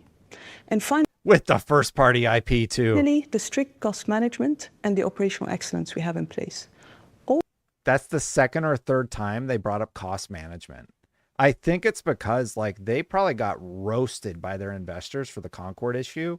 And then like you're hearing all this stuff about like Bungie having a high burn rate. They probably just like, nah, that's done. Everybody's on lockdown. You got to get it together. All of these are ongoing trends that we will, of course, continue to monitor and improve everywhere we can. So I do expect these trends to continue going forward. So in closing, I'd like to turn to Nishino-san. As the new sole CEO of Sony Interactive Entertainment, what keeps you up at night? And conversely, what gets you the most excited? Stare at prompter. For over 30 years, we have been pushing the boundaries of play, and my job is to make sure we continue this journey with players and the creators. The gaming industry is continuing to evolve, and then people's lifestyle continues to change over time. So we are seeing new play patterns and behaviors, new market participants, and then new market segments as well. So that means we have new challenges and then new opportunities. We continue to connect the players and the creators through our products, content, and the services. It is an exciting yet challenging time for overall industry, with opportunities for the PlayStation experience to continue evolving, and we ensure we remain the best place to play and publish. So Herman, Lynn, myself are focused on capitalizing on our current momentum, players, building on our strengths, and then driving profitable growth. We also need to remain vigilant to our players and the creator needs to ensure we are listening to their feedback and investing appropriately in the relevant products, capabilities, and technology. And then I'm very confident and then excited to do so for many more years to come. So thank you very much. There's no way Herman or anybody's going to top that. He's like, yeah, we're keeping players at the forefront. We need to be mindful of the changing situation in the games industry. Just let Nishino just, I would have rather this instead of this like weird scripted couch thing, just have Nishino do the direct to camera, read the questions. This is super cringe. It's really, really weird. They keep moving the bottle around. Like, some interesting intel in there though. So yeah, I suppose I like, let's score everybody. This guy, like F, I guess he read the prompter pretty good. So we'll give him a D. We'll give him a D+ for this guy. Just because he kept staring at the prompter, it creeped me out. Nishino, A+++++. I think all of his answers were pretty slick. We'll give Herman a B-, because he's touched his nose and kind of gave me his tell. Let's play poker sometime, Herman. I'd love to play. Let's play some Texas Hold'em. And then, I mean, she gets an A because all of her responses were good, but the producers get a D+ because they just randomly show her at the end and at the beginning. Thank you very much. Thank all of you for your participation today, and thank you all for joining us. Stare into my soul. Got it. I hope they make more of these, man. I mean, it makes good React content, but that was pretty cringy, I'll be honest. We have a movie here. How long is this? This one's 18 minutes. So that was the Fireside chat version of it. Let's watch the movie now and see what they got here. I don't know how this is different. What's this, auto? Oh, give me that 720p goodness. Hi, I'm Hideaki Nishino, president and honestly, already better. CEO of Sony Interactive Entertainment. Wait, what's he looking at? What the fuck is this? And a CEO of the platform business. And hello, I'm Herman Hulst, CEO of the studio business. Wait, are they in the same room? I thought this was two different phone calls, but I think they're just standing next to each other. Herman and I are pleased to be here today to discuss Herman, who is not allowed to make eye contact.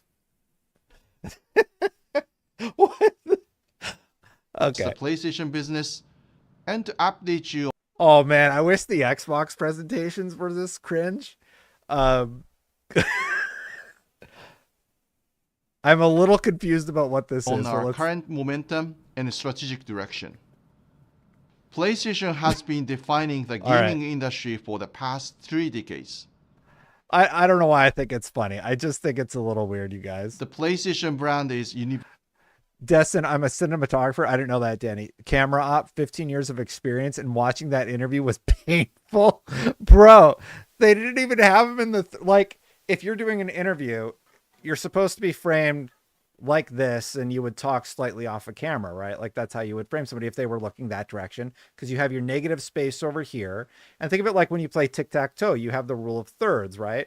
So you want to put somebody in one of the thirds, like here on the frame or here on the frame. It's safe margins if you had it in Premiere. So like they had the dude like here looking this way. It was so weird. Anyway. Universally celebrated by both players and creators for the unique experiences we create. From the first PlayStation released in 1994 to the PlayStation 5, we have demonstrated our commitment to innovation and supporting a diverse range of content from both third-party creators and our own PlayStation studios. And we are excited to continue pushing the boundaries of play to serve the PlayStation community and to Jim grow Ryan new style. audiences. This is how Jim Ryan used to do it. Over these past 3 decades, we have grown our business at an incredible rate. We're probably just going to watch this with the PlayStation 5 has already become because it's going to be a largest recap, I think, in terms of the total sales and operating income. And our financial profile. Yeah, here's the thing that's notable about the PlayStation 5. So I've talked a lot about how people keep talking about console sales, and I'm like, it doesn't really matter that much for PlayStation. PlayStation's behind the PlayStation 4 in terms of console sales by about 2 million units still, right? They might pass it. They might not. It might, like, we don't know what's going to happen there. Typically what would happen right now is their sales would begin to wane, and we might see that in the following quarters, but it doesn't matter. Like, people are focused on the wrong thing. And that's what I keep trying to get at with these numbers. I made a video not that long ago, like PlayStation is crushing it or something like that. But if you actually look, even with fewer consoles, they're making more money. Why? Because they diversified, because they're releasing on PC, because they're making their games more accessible to more players than ever before. So, like, look, they're up $29 billion up with fewer consoles sold already. So, yeah. Current generation with the PlayStation 5. And that's already lifetime. Is that lifetime? Because you got 1, 2, 3, 4, 5, 6, 7. 1, 2, 3, 4, 5. So that's in 5 years. They've surpassed what the PlayStation 4 did in 7 years. It's impressive. Has already become the largest in terms of the total sales and operating income. And our financial profile continues to evolve as the overall business has scaled. Sony Group's theme for the 5th mid-range plan is beyond the boundaries to maximize synergies across the group. SI's theme is console and beyond. Synergize. We are building on the strengths of the PlayStation platform and the PlayStation Studios. Hold up. Marathon cited. They actually showed Marathon.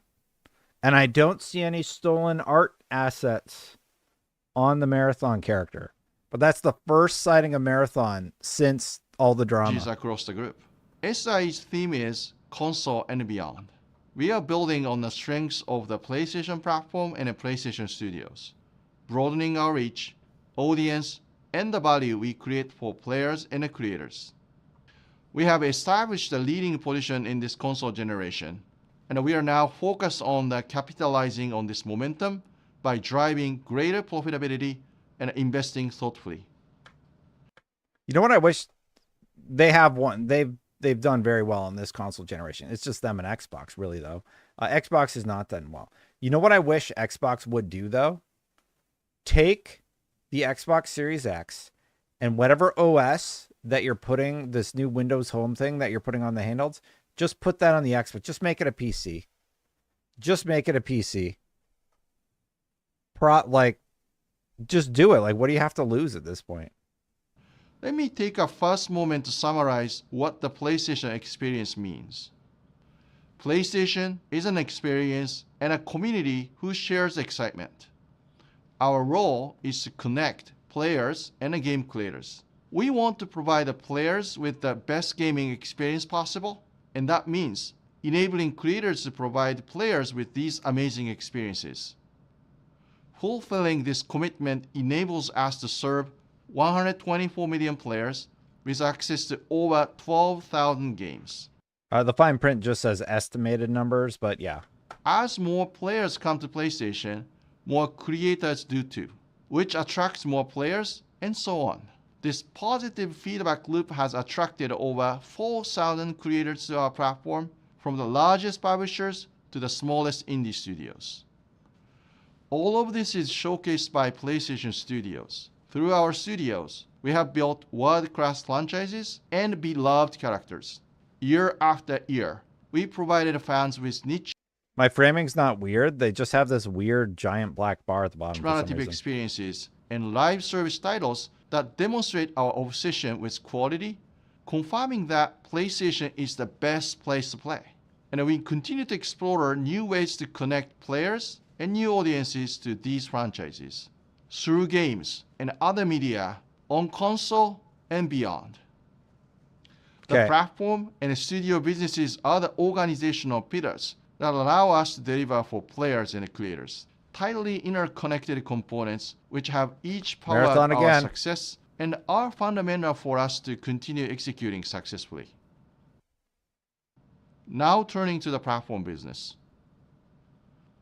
The PlayStation console is the gateway to a lifetime of player engagement and value. A deep and diverse library of first and third-party content, a valuable and compelling subscription service, and the peripherals that enhance the experience. You know, there's been rumors that Xbox is going to be increasing their prices soon. I didn't really talk about it very much, But I mean, you better buckle up, because basically, if you've seen what PlayStation has done, I would bet that that's what Xbox is going to do at some point in the future. So, yeah.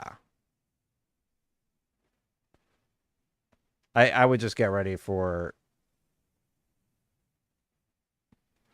Xbox to do the same thing somewhere down the line. Like, they're going to have to raise their prices at some point. So, how do you say it? Get while the getting's good, right? So if you can take advantage of any sort of the deals or like Game Pass or whatever, just enjoy it now, because it will change. Our platform is stronger than ever. We continue to attract more players, and we now have over 124 million. I don't like it, but it's going to happen.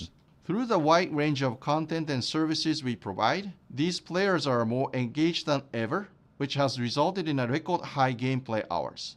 Our platform is also more accessible than ever. Good to know, Stone. The PlayStation 5 offers the best way for players to experience our content, and as such, this player base has continued to grow. These players are highly engaged, spending more on the content and services than in prior generations.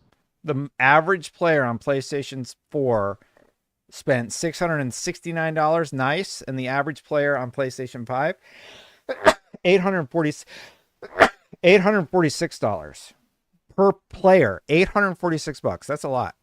Oh, my bad. So 669, nice, on PlayStation 4, and 846 on PlayStation 5.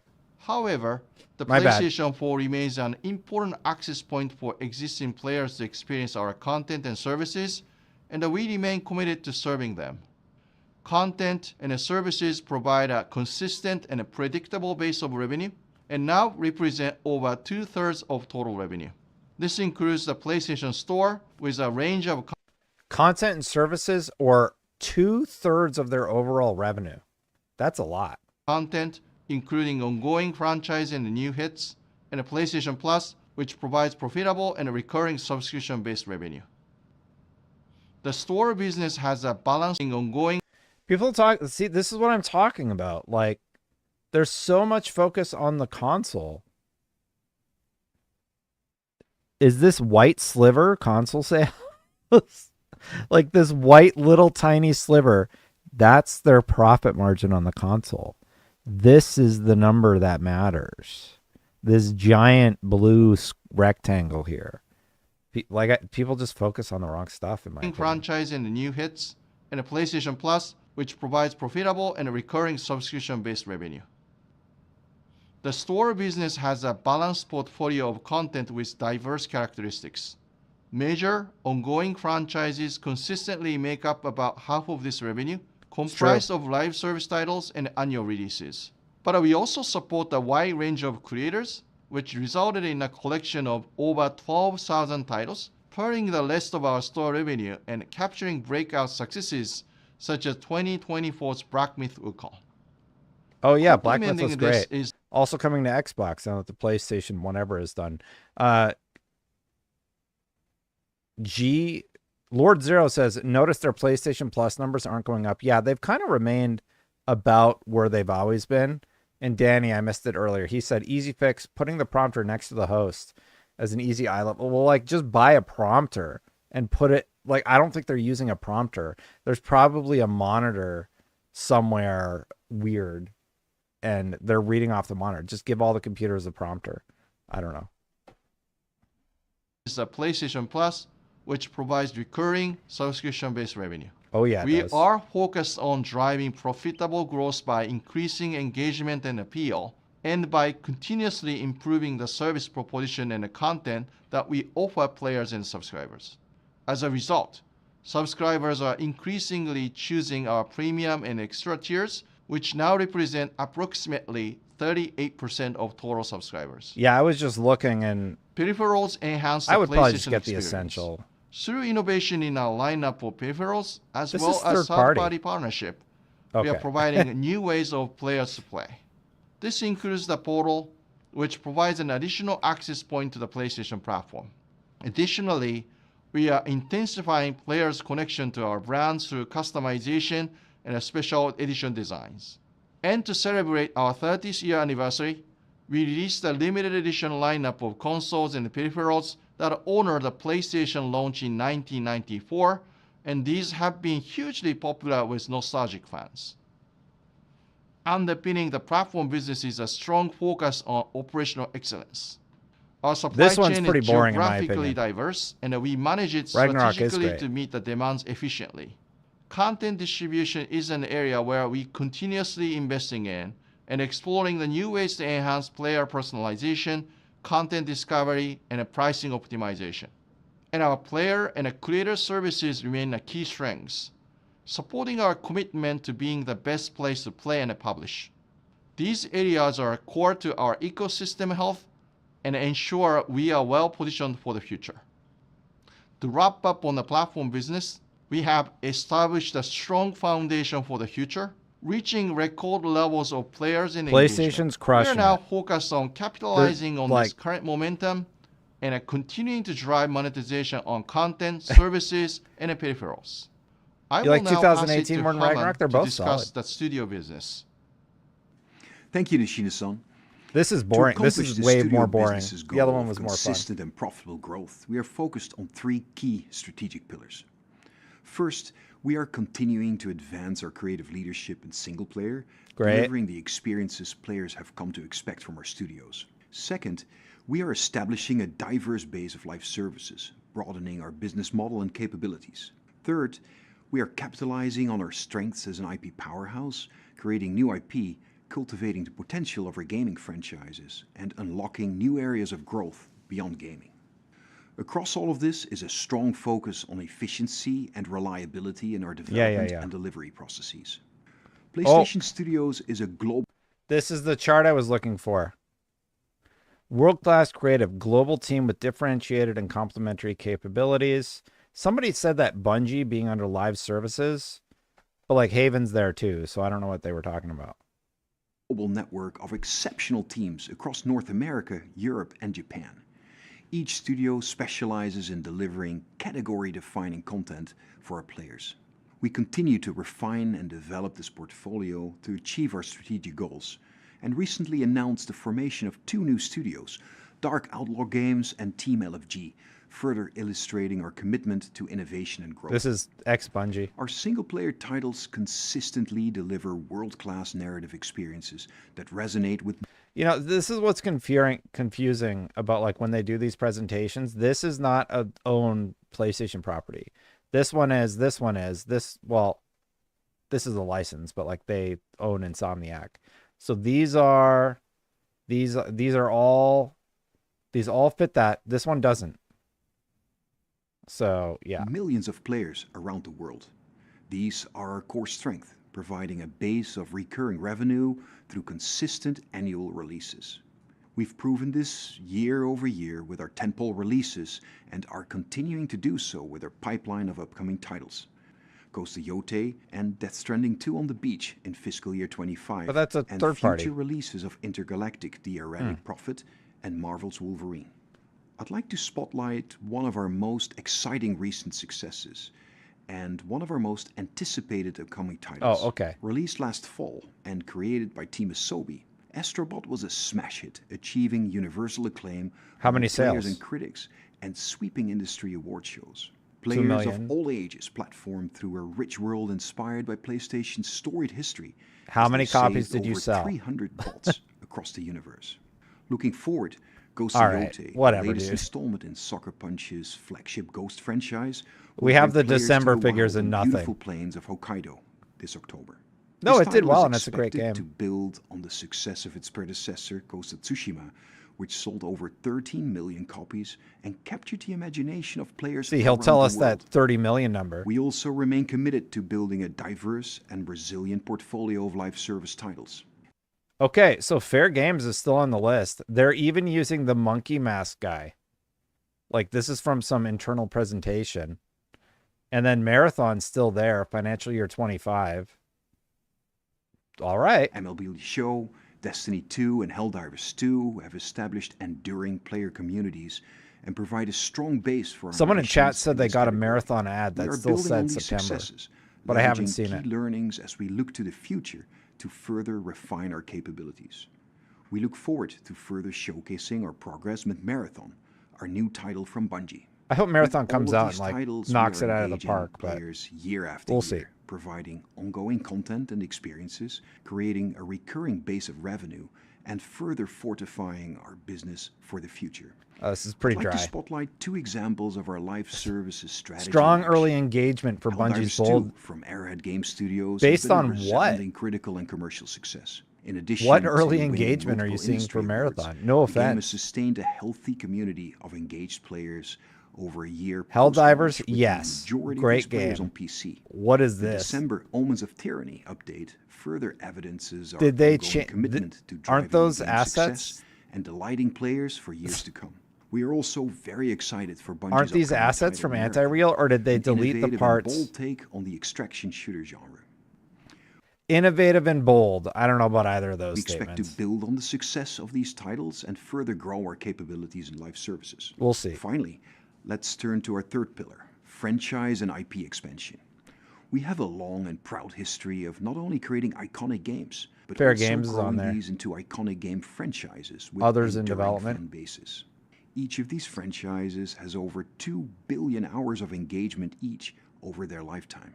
This track record speaks to our commitment to cultivating franchises through thoughtful release cadences that meet player demand while also fostering longevity. God of War seems to have done well. But we also remain committed to investing in new IP and believe that our pipeline of new and emerging IP. Hold up. Destiny? Why is it like a bar chart? It says franchise lifetime and engagement hours. You're telling me that God of War, okay, for the entirety of the franchise, maybe, but they're saying God of War has a higher engagement than any of these other games. It has a higher engagement in its lifetime than Gran Turismo, Spider-Man, Destiny. I have a 2,000, 3,000 hours in Destiny. I definitely did not put that kind of time in God of War. But I guess if you're talking about all the games ever made, then I guess. He has the potential to graduate into similarly enduring and resonant franchises. Ensuring our franchises also resonate beyond gaming is also a key priority. By bringing Twisted Metal, intentionality yeah, to these how have done we well. do this, we strengthen our franchises and increase their lasting revenue. We have a proven track record of expansion into film, TV, and other formats, and have leveraged our IP effectively That's what they were talking about. to deepen and expand engagement. We remain dedicated That's still to impressive. staying true to the stories, the worlds. Chat said Sony is living in the 90s and early 2000s, while Microsoft is in the current day, and going forward, it will be the ecosystem wars, not the console wars. You know, I thought sort of the same thing. We'll see what ends up happening. Lord Zero says, I don't know how to say your name. You should DM me sometime how to say it. But anyway, I just call you Lord Zero because I know that part. They put Destiny 1 and Beyond Light in this chart, even though they didn't own Bungie when those came out. I mean, that says a lot about the franchise. It's kind of crazy. The characters of our games, while adapting the content to suit new mediums and appeal to broader audiences. Where's Destiny? And we are thoughtfully driving into new opportunities, including probably not happening anymore, to further deepen fans' connections with these franchises. No, that was hours played previously. It's just an interesting HBO chart. Series The Last of Us is an excellent example of our franchise expansion efforts in action. The Last of Us returned in April with Season 2 premiere outperforming the Season 1 premiere's impressive viewership numbers. The show continues to cement itself as a cultural phenomenon and has already been renewed for a third season. We're also very excited. I kind of hope they ended at Season 3, personally. Series Twisted Metal back to Peacock this summer. The first season introduced the I've heard good things about Twisted Metal. To new audiences around Fallout the world, is great. And the second season is expected all the companies to are doing this for another high-octane ride. Central this to one's all weird. of I like this the other and our one more. Objectives is a clear focus on operational excellence. Our portfolio management framework enables it. This is funny. Portfolio framework for decision making to balance game-specific risk and return based on overall business objectives. It's all about to balance risk and Concord and by carefully Bungie overspending and evaluating such. Each title's potential to contribute to all of those were overall about business budget, goals. budget. Our development and testing framework ensures ongoing oversight of every title, continuously validating and revalidating our creative, development, and commercial assumptions and adjusting as to manage costs and maintain financial financial discipline. Finally, yeah, they're putting the hammer down on all the crazy spending. Consisting of our global network of studios and external and outsourcing partners, complemented by central functions and processes. This rigor allows us to deliver amazing games that exceed player expectations consistently, reliably, and efficiently. In conclusion, the studio business is in an incredibly strong position. We have advanced our position as leaders in the single-player space and established a strong foundation for our live services strategy. You can't say that you've established yourself in the live services genre and list Helldivers 2 and a game that's not out yet that had a bad alpha showing as proof of that fact. So they have Helldivers 2 and Marathon. Like, it's just, come on. Strategy. Our focus is now on building on this success. We will This is such a weird presentation. I don't like this one. And we continue to invest in expanding our audience, deepening engagement. I'm sorry. All I've heard from the PlayStation fan base is the PC bad. Why is PC on this chart? Did they make a mistake? Why is PC on here? Expanding top franchises beyond console to showcase the what? That can't be. They must have made a mistake and put PC in here, you guys. Clearly they've made a mistake and they put PC in here. I'll let them know. I'm going to email them right away and let them know, hey, you accidentally put PC in your slideshow. And enhancing experiences. We're exploring new ways for players to access our content and services. The cloud streaming beta on the portal, which was announced last November, allows players to play games directly from our servers without PlayStation 5 console. That's where it says cloud. Additionally, we are continuing to bring major PlayStation Studios franchises to PC. What? We are also investing thoughtfully in key technology areas, including cloud and artificial intelligence, to enhance player and creator experiences. You got to say AI or the investors will be mad. Enterprise-wide efficiencies. Collaboration with Sony Group is the differentiating advantage for PlayStation. The success of The Last of Us and Twisted Metal with Sony Pictures are excellent examples. And we are also excited to be partnering with Crunchyroll on the recently announced Ghost of Tsushima Legends anime. Geographic expansion is another key area, and the Middle East and North Africa Hero project launched last summer, alongside existing programs in India and China, are helping us tap into these regional growth.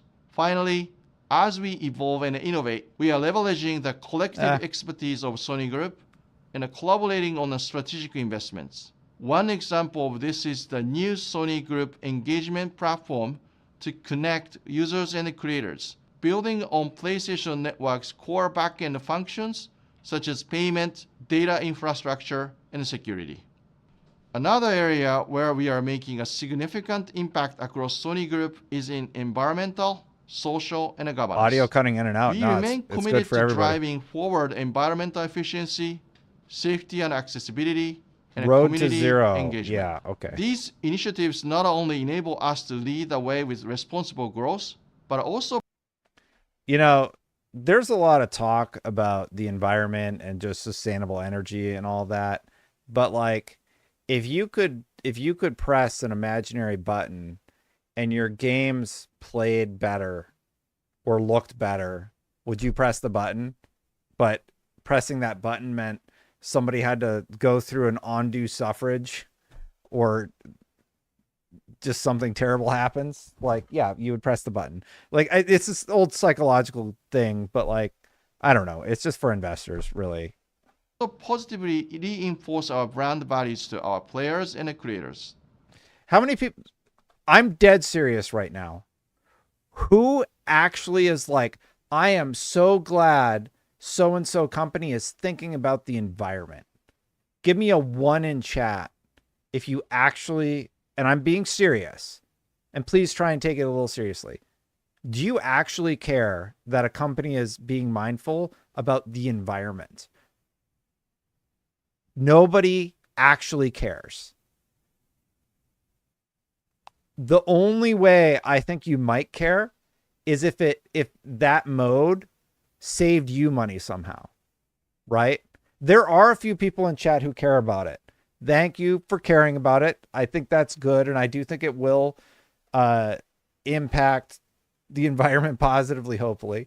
But I think that most people do not care. Most people don't care. Like, I have a 1,200 watt PSU in my PC, but like, yeah, it's sort of nice. But like, if you told me, hey, we're going to suck as much power as we possibly can out of your outlet so that your games can run better, and we don't have a whole lot of green initiatives, like, I don't think anybody would care. I wouldn't be like, oh man, like they're not thinking about the environment. I don't know if I should buy that piece of hardware.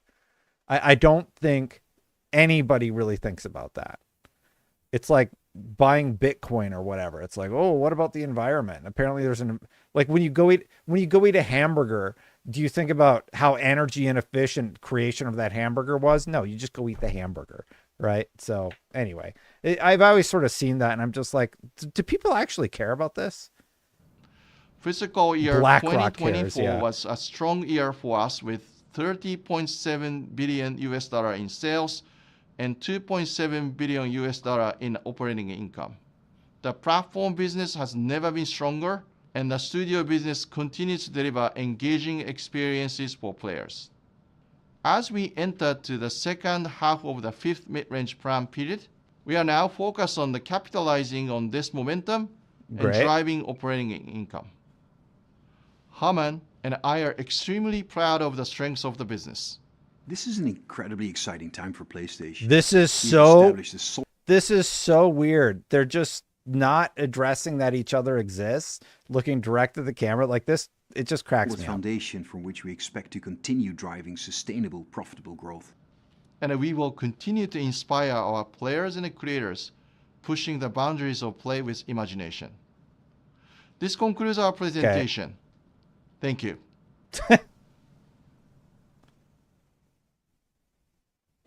What? Okay. That one was way more boring than the last one, in my opinion. There were more of these, believe it or not, but that one actually addressed everything that I wanted to see currently. I might watch the other ones off stream. So we ended up on that way longer than I meant to. Let's talk about where Xbox comes into the mix real quick.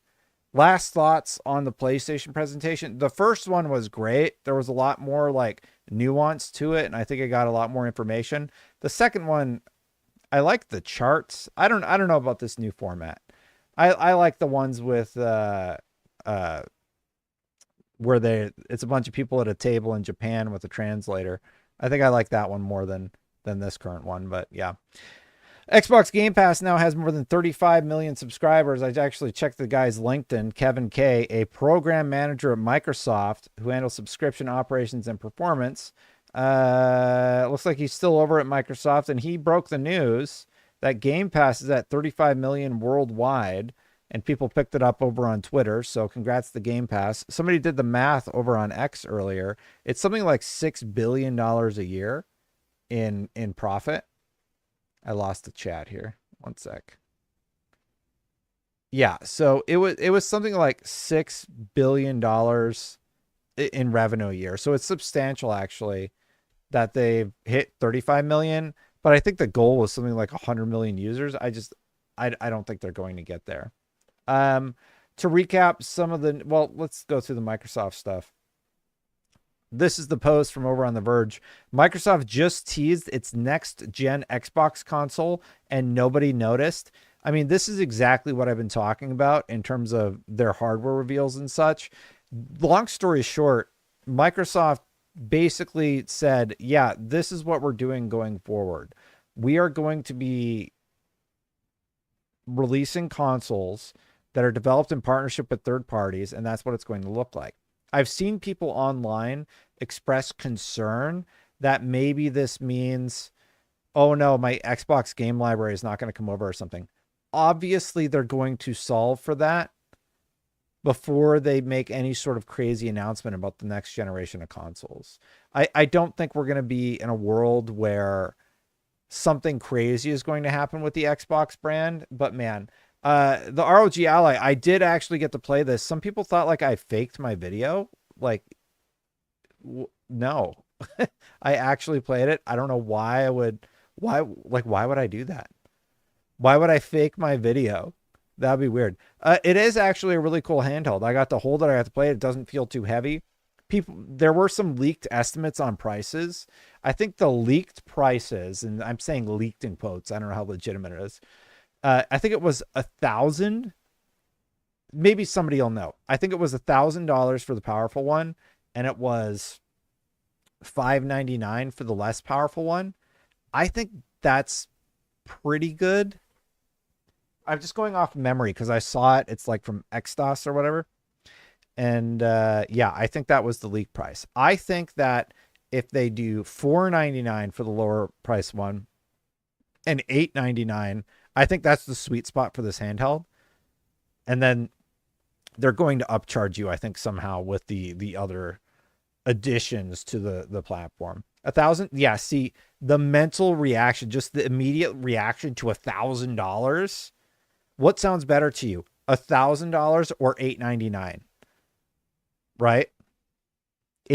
More people would buy for $899, and then if you can get the other one for $499, you will offer that SKU and still be able to convert people over to the handheld market.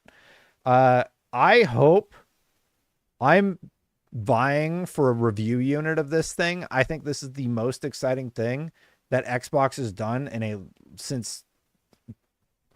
I think it's more exciting than their console launches, honestly, because I do think Tom is right in his piece.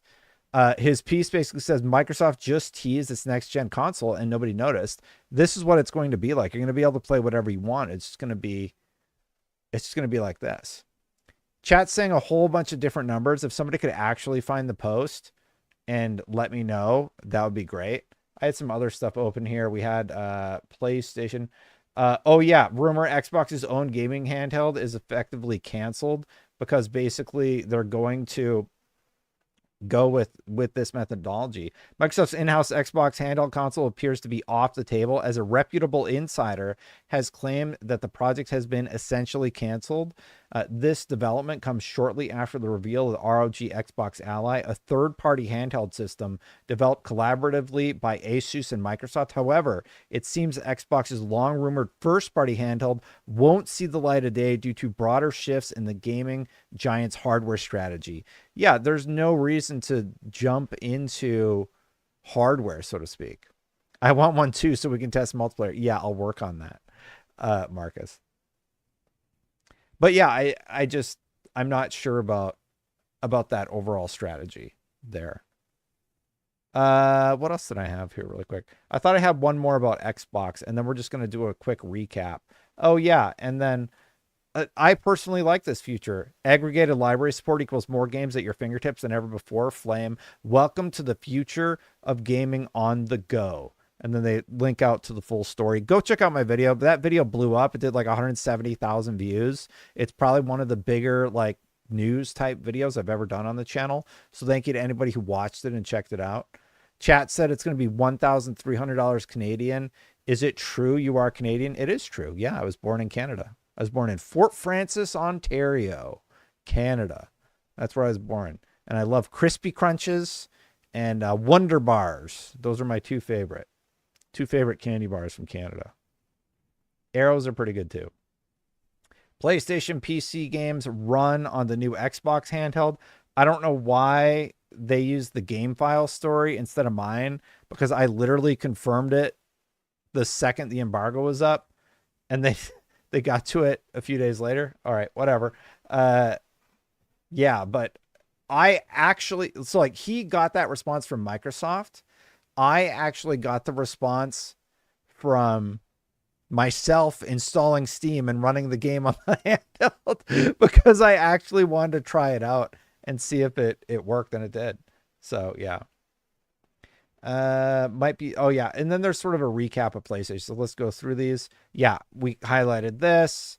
Sony's PlayStation 5 ecosystem made $136 billion. Yeah, fewer consoles more sales than ever before. PlayStation listed their first-party studios and what category of games they are working on. Interestingly, Bungie is listed as part of the PlayStation Studios business now. I don't agree with that. I don't think so, because live services, like, you got other games here. Like Kojima's not owned. Yeah, I don't know. Anyway, what else we got? He assures that Marathon won't repeat the mistakes of Concord. We'll see. What kind of engagement might that be, Sony? Yeah, strong early engagement for Bungie's bold and innovative new title. And then they have the artwork that people thought was stolen. I think they deleted the icons that were used in the pattern, but that pattern style was used by that user from months ago. Sony appears to be removing regional restrictions on their Steam PC games. This is why you complain about stuff. This is why you say, hey, this is bad, because change actually can be affected by that. So this is why I always am so loud about these issues, because if you don't say anything, they're just going to leave it the way it is or charge more for games. And sometimes this is a huge W. So they removed it for God of War, Last of Us 2, Spider-Man 2, and importantly, the big one, Helldivers 2. So hopefully the people who bought the game can play it again. The theme of PlayStation business is console and beyond. We are building on the strengths of the PlayStation platform and PlayStation Studios. This is from the Strange presentation we saw. I like his presentation style a lot. Marathon isn't going to be another Concord, Sony insists. We kind of covered off on that. For PS6, Sony is betting on hardware power, not the cloud. We kind of talked about that one. PS5 has more players than PS4 almost 5 years after launch. That's great.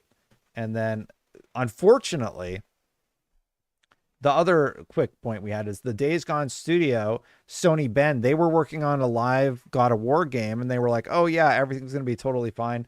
Unfortunately, that's not true. They're now suffering layoffs.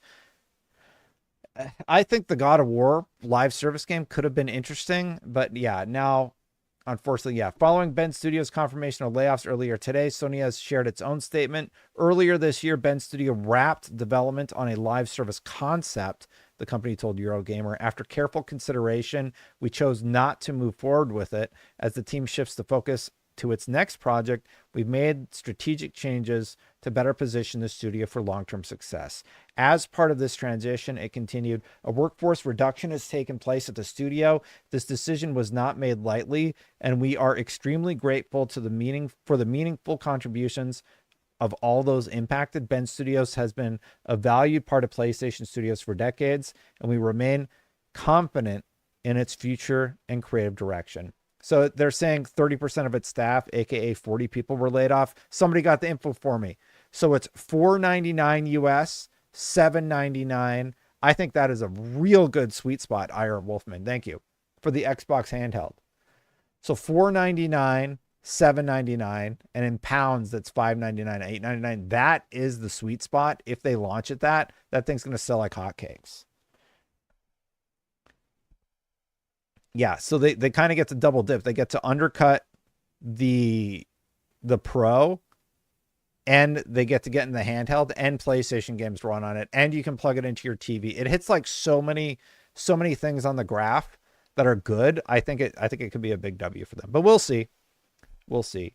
Back to the layoffs, though. I think next week we might hear more about more PlayStation layoffs. Now, that's not coming from any sort of insider info. That's just a gut feeling I have. They said 10 times in that presentation that they are going to focus on realigning strategies and just making sure that they have a consistent vision going forward for what they end up doing. And I think that part of that is going to include more layoffs. So that's really, really unfortunate, but yeah. Smoke Show says Sony Twisted Metal right there as the peak LS game. I don't know what LS game means, but it has been done pretty well for them as a TV show. Yeah. How many people in chat think over the next 60 days we hear more about layoffs at PlayStation? I think we do, merely because they said it so many times during the presentation. They were talking about budgets. They were talking about really hammering down on expenditures. I think it's going to be Bungie. I think the main reason Bungie hasn't seen layoffs yet is one reason. They like to sue. They like to sue a lot. And I think that is the main reason that we have not seen more layoffs. So we'll see what happens there, but yeah. And then the last one, I don't know if you saw this, Nintendo Switch 2 is Nintendo's fastest selling console despite high prices. Former Nintendo marketing lead said, "You're basically teaching them that they can continue to do this." I think the Nintendo Switch 2, I've played it in a handheld mode. I played it on TV. It has clearly enhanced your gaming experience. Like, you can feel the difference in frame rate and stability and visuals for sure. But it's sort of an interesting handheld for them in that they have like all this new infrastructure that I really don't like. Like, their games are more expensive than ever. They're doing game key cards. Live service game. Okay, yeah. And I don't really love all of that about Nintendo, but there you go. It's the fastest selling console ever made. So you look at the Switch 2, and the Switch 2 just plays Nintendo games, and Xbox is going to come on the market with, I should have just pinned that message from before. What was it? It was $399, and I lost it. Anyway, it was a really reasonable amount for that handheld. So you have your Switch 2, you're going to have this handheld, and that's what's going to be. Have you seen previews from the Legion Go 2? $499 and $799. Yeah, I think that's a really good price point. When it's competing with the Switch 2 at the $499 price point, and you get access to way more games, I think that's going to be really compelling for a lot of people. I haven't seen previews of the Legion Go 2. I would preview any tech. I don't get... Like, I'm not at IGN anymore. They don't care. I'm not going to get any NVIDIA graphics cards or anything like that anymore. So it's all destined buying stuff right now. But I did put in a request with PR to do a preview with the handheld. After I got to play it, I was like, I would love the opportunity to play it. So we'll see what happens. Obviously, I'm just wishful thinking it because I do think it's really exciting hardware. I think it could define what we see. Well, according to Tom Warren, it will. It will probably define what we see from Microsoft for years to come. So I think it's a very important time in history for Microsoft. And if it's good and those price points are right, oh man, that's looking real good. And I'll send it back. I don't even care. But let me make the video content about it. I would love that opportunity. Chat, I can hear the kids are up. Nate takes his nap around this time, so my wife and I have kind of like been setting the stream time to about now. I'm probably going to go hang out with my kids. You know, it's Father's Day. I'm a dad. I think us dads like to do that sort of thing. Huge thank you for watching. I really appreciate it. Phil Aroni says, I think we can all say that gaming on a handheld is not a handheld without the handles. Sony and Microsoft both are trying to prove it. We'll see. It feels really, really good. I didn't feel the claw hand. I played Gears. It just felt like Gears. Even when I was playing the Gears beta or whatever for a little bit, man, it brought me back. It felt really, really good. Thanks for watching, everybody. Hit that subscribe button. Hit that bell if you do like my content. I really appreciate you hanging out. I hope you liked the stream today. We had a pretty good turnout. I've been having fun with the more eye-catching headlines to get people in the seats. I do appreciate it. I can't believe PlayStation said all that stuff. Can you? Thank you so much to the members, Chris Freddy, Phil Aroni, Spingetter, and Aries. I appreciate you greatly. If you want to support beyond just hitting like and subscribe, you can actually support over on patreon.com/SafeStatePlus or right here on YouTube by becoming a member at whatever level you feel comfortable. Thank you kindly for watching. If you haven't seen my video about the handheld, you can go check it out right now. Two things I forgot to mention. CPU was being utilized 15%. GPU was at 78% during gameplay. Forgot to mention that. And they did mention in the interview that by putting Windows in the background and not booting up all the background garbage by their version of Windows Home, you save about 2 gigs, I believe they said, of memory. Interesting stuff. I'm going to get out of here. Thank you so much for watching, everybody. I'll see you for the next one. Have a great day.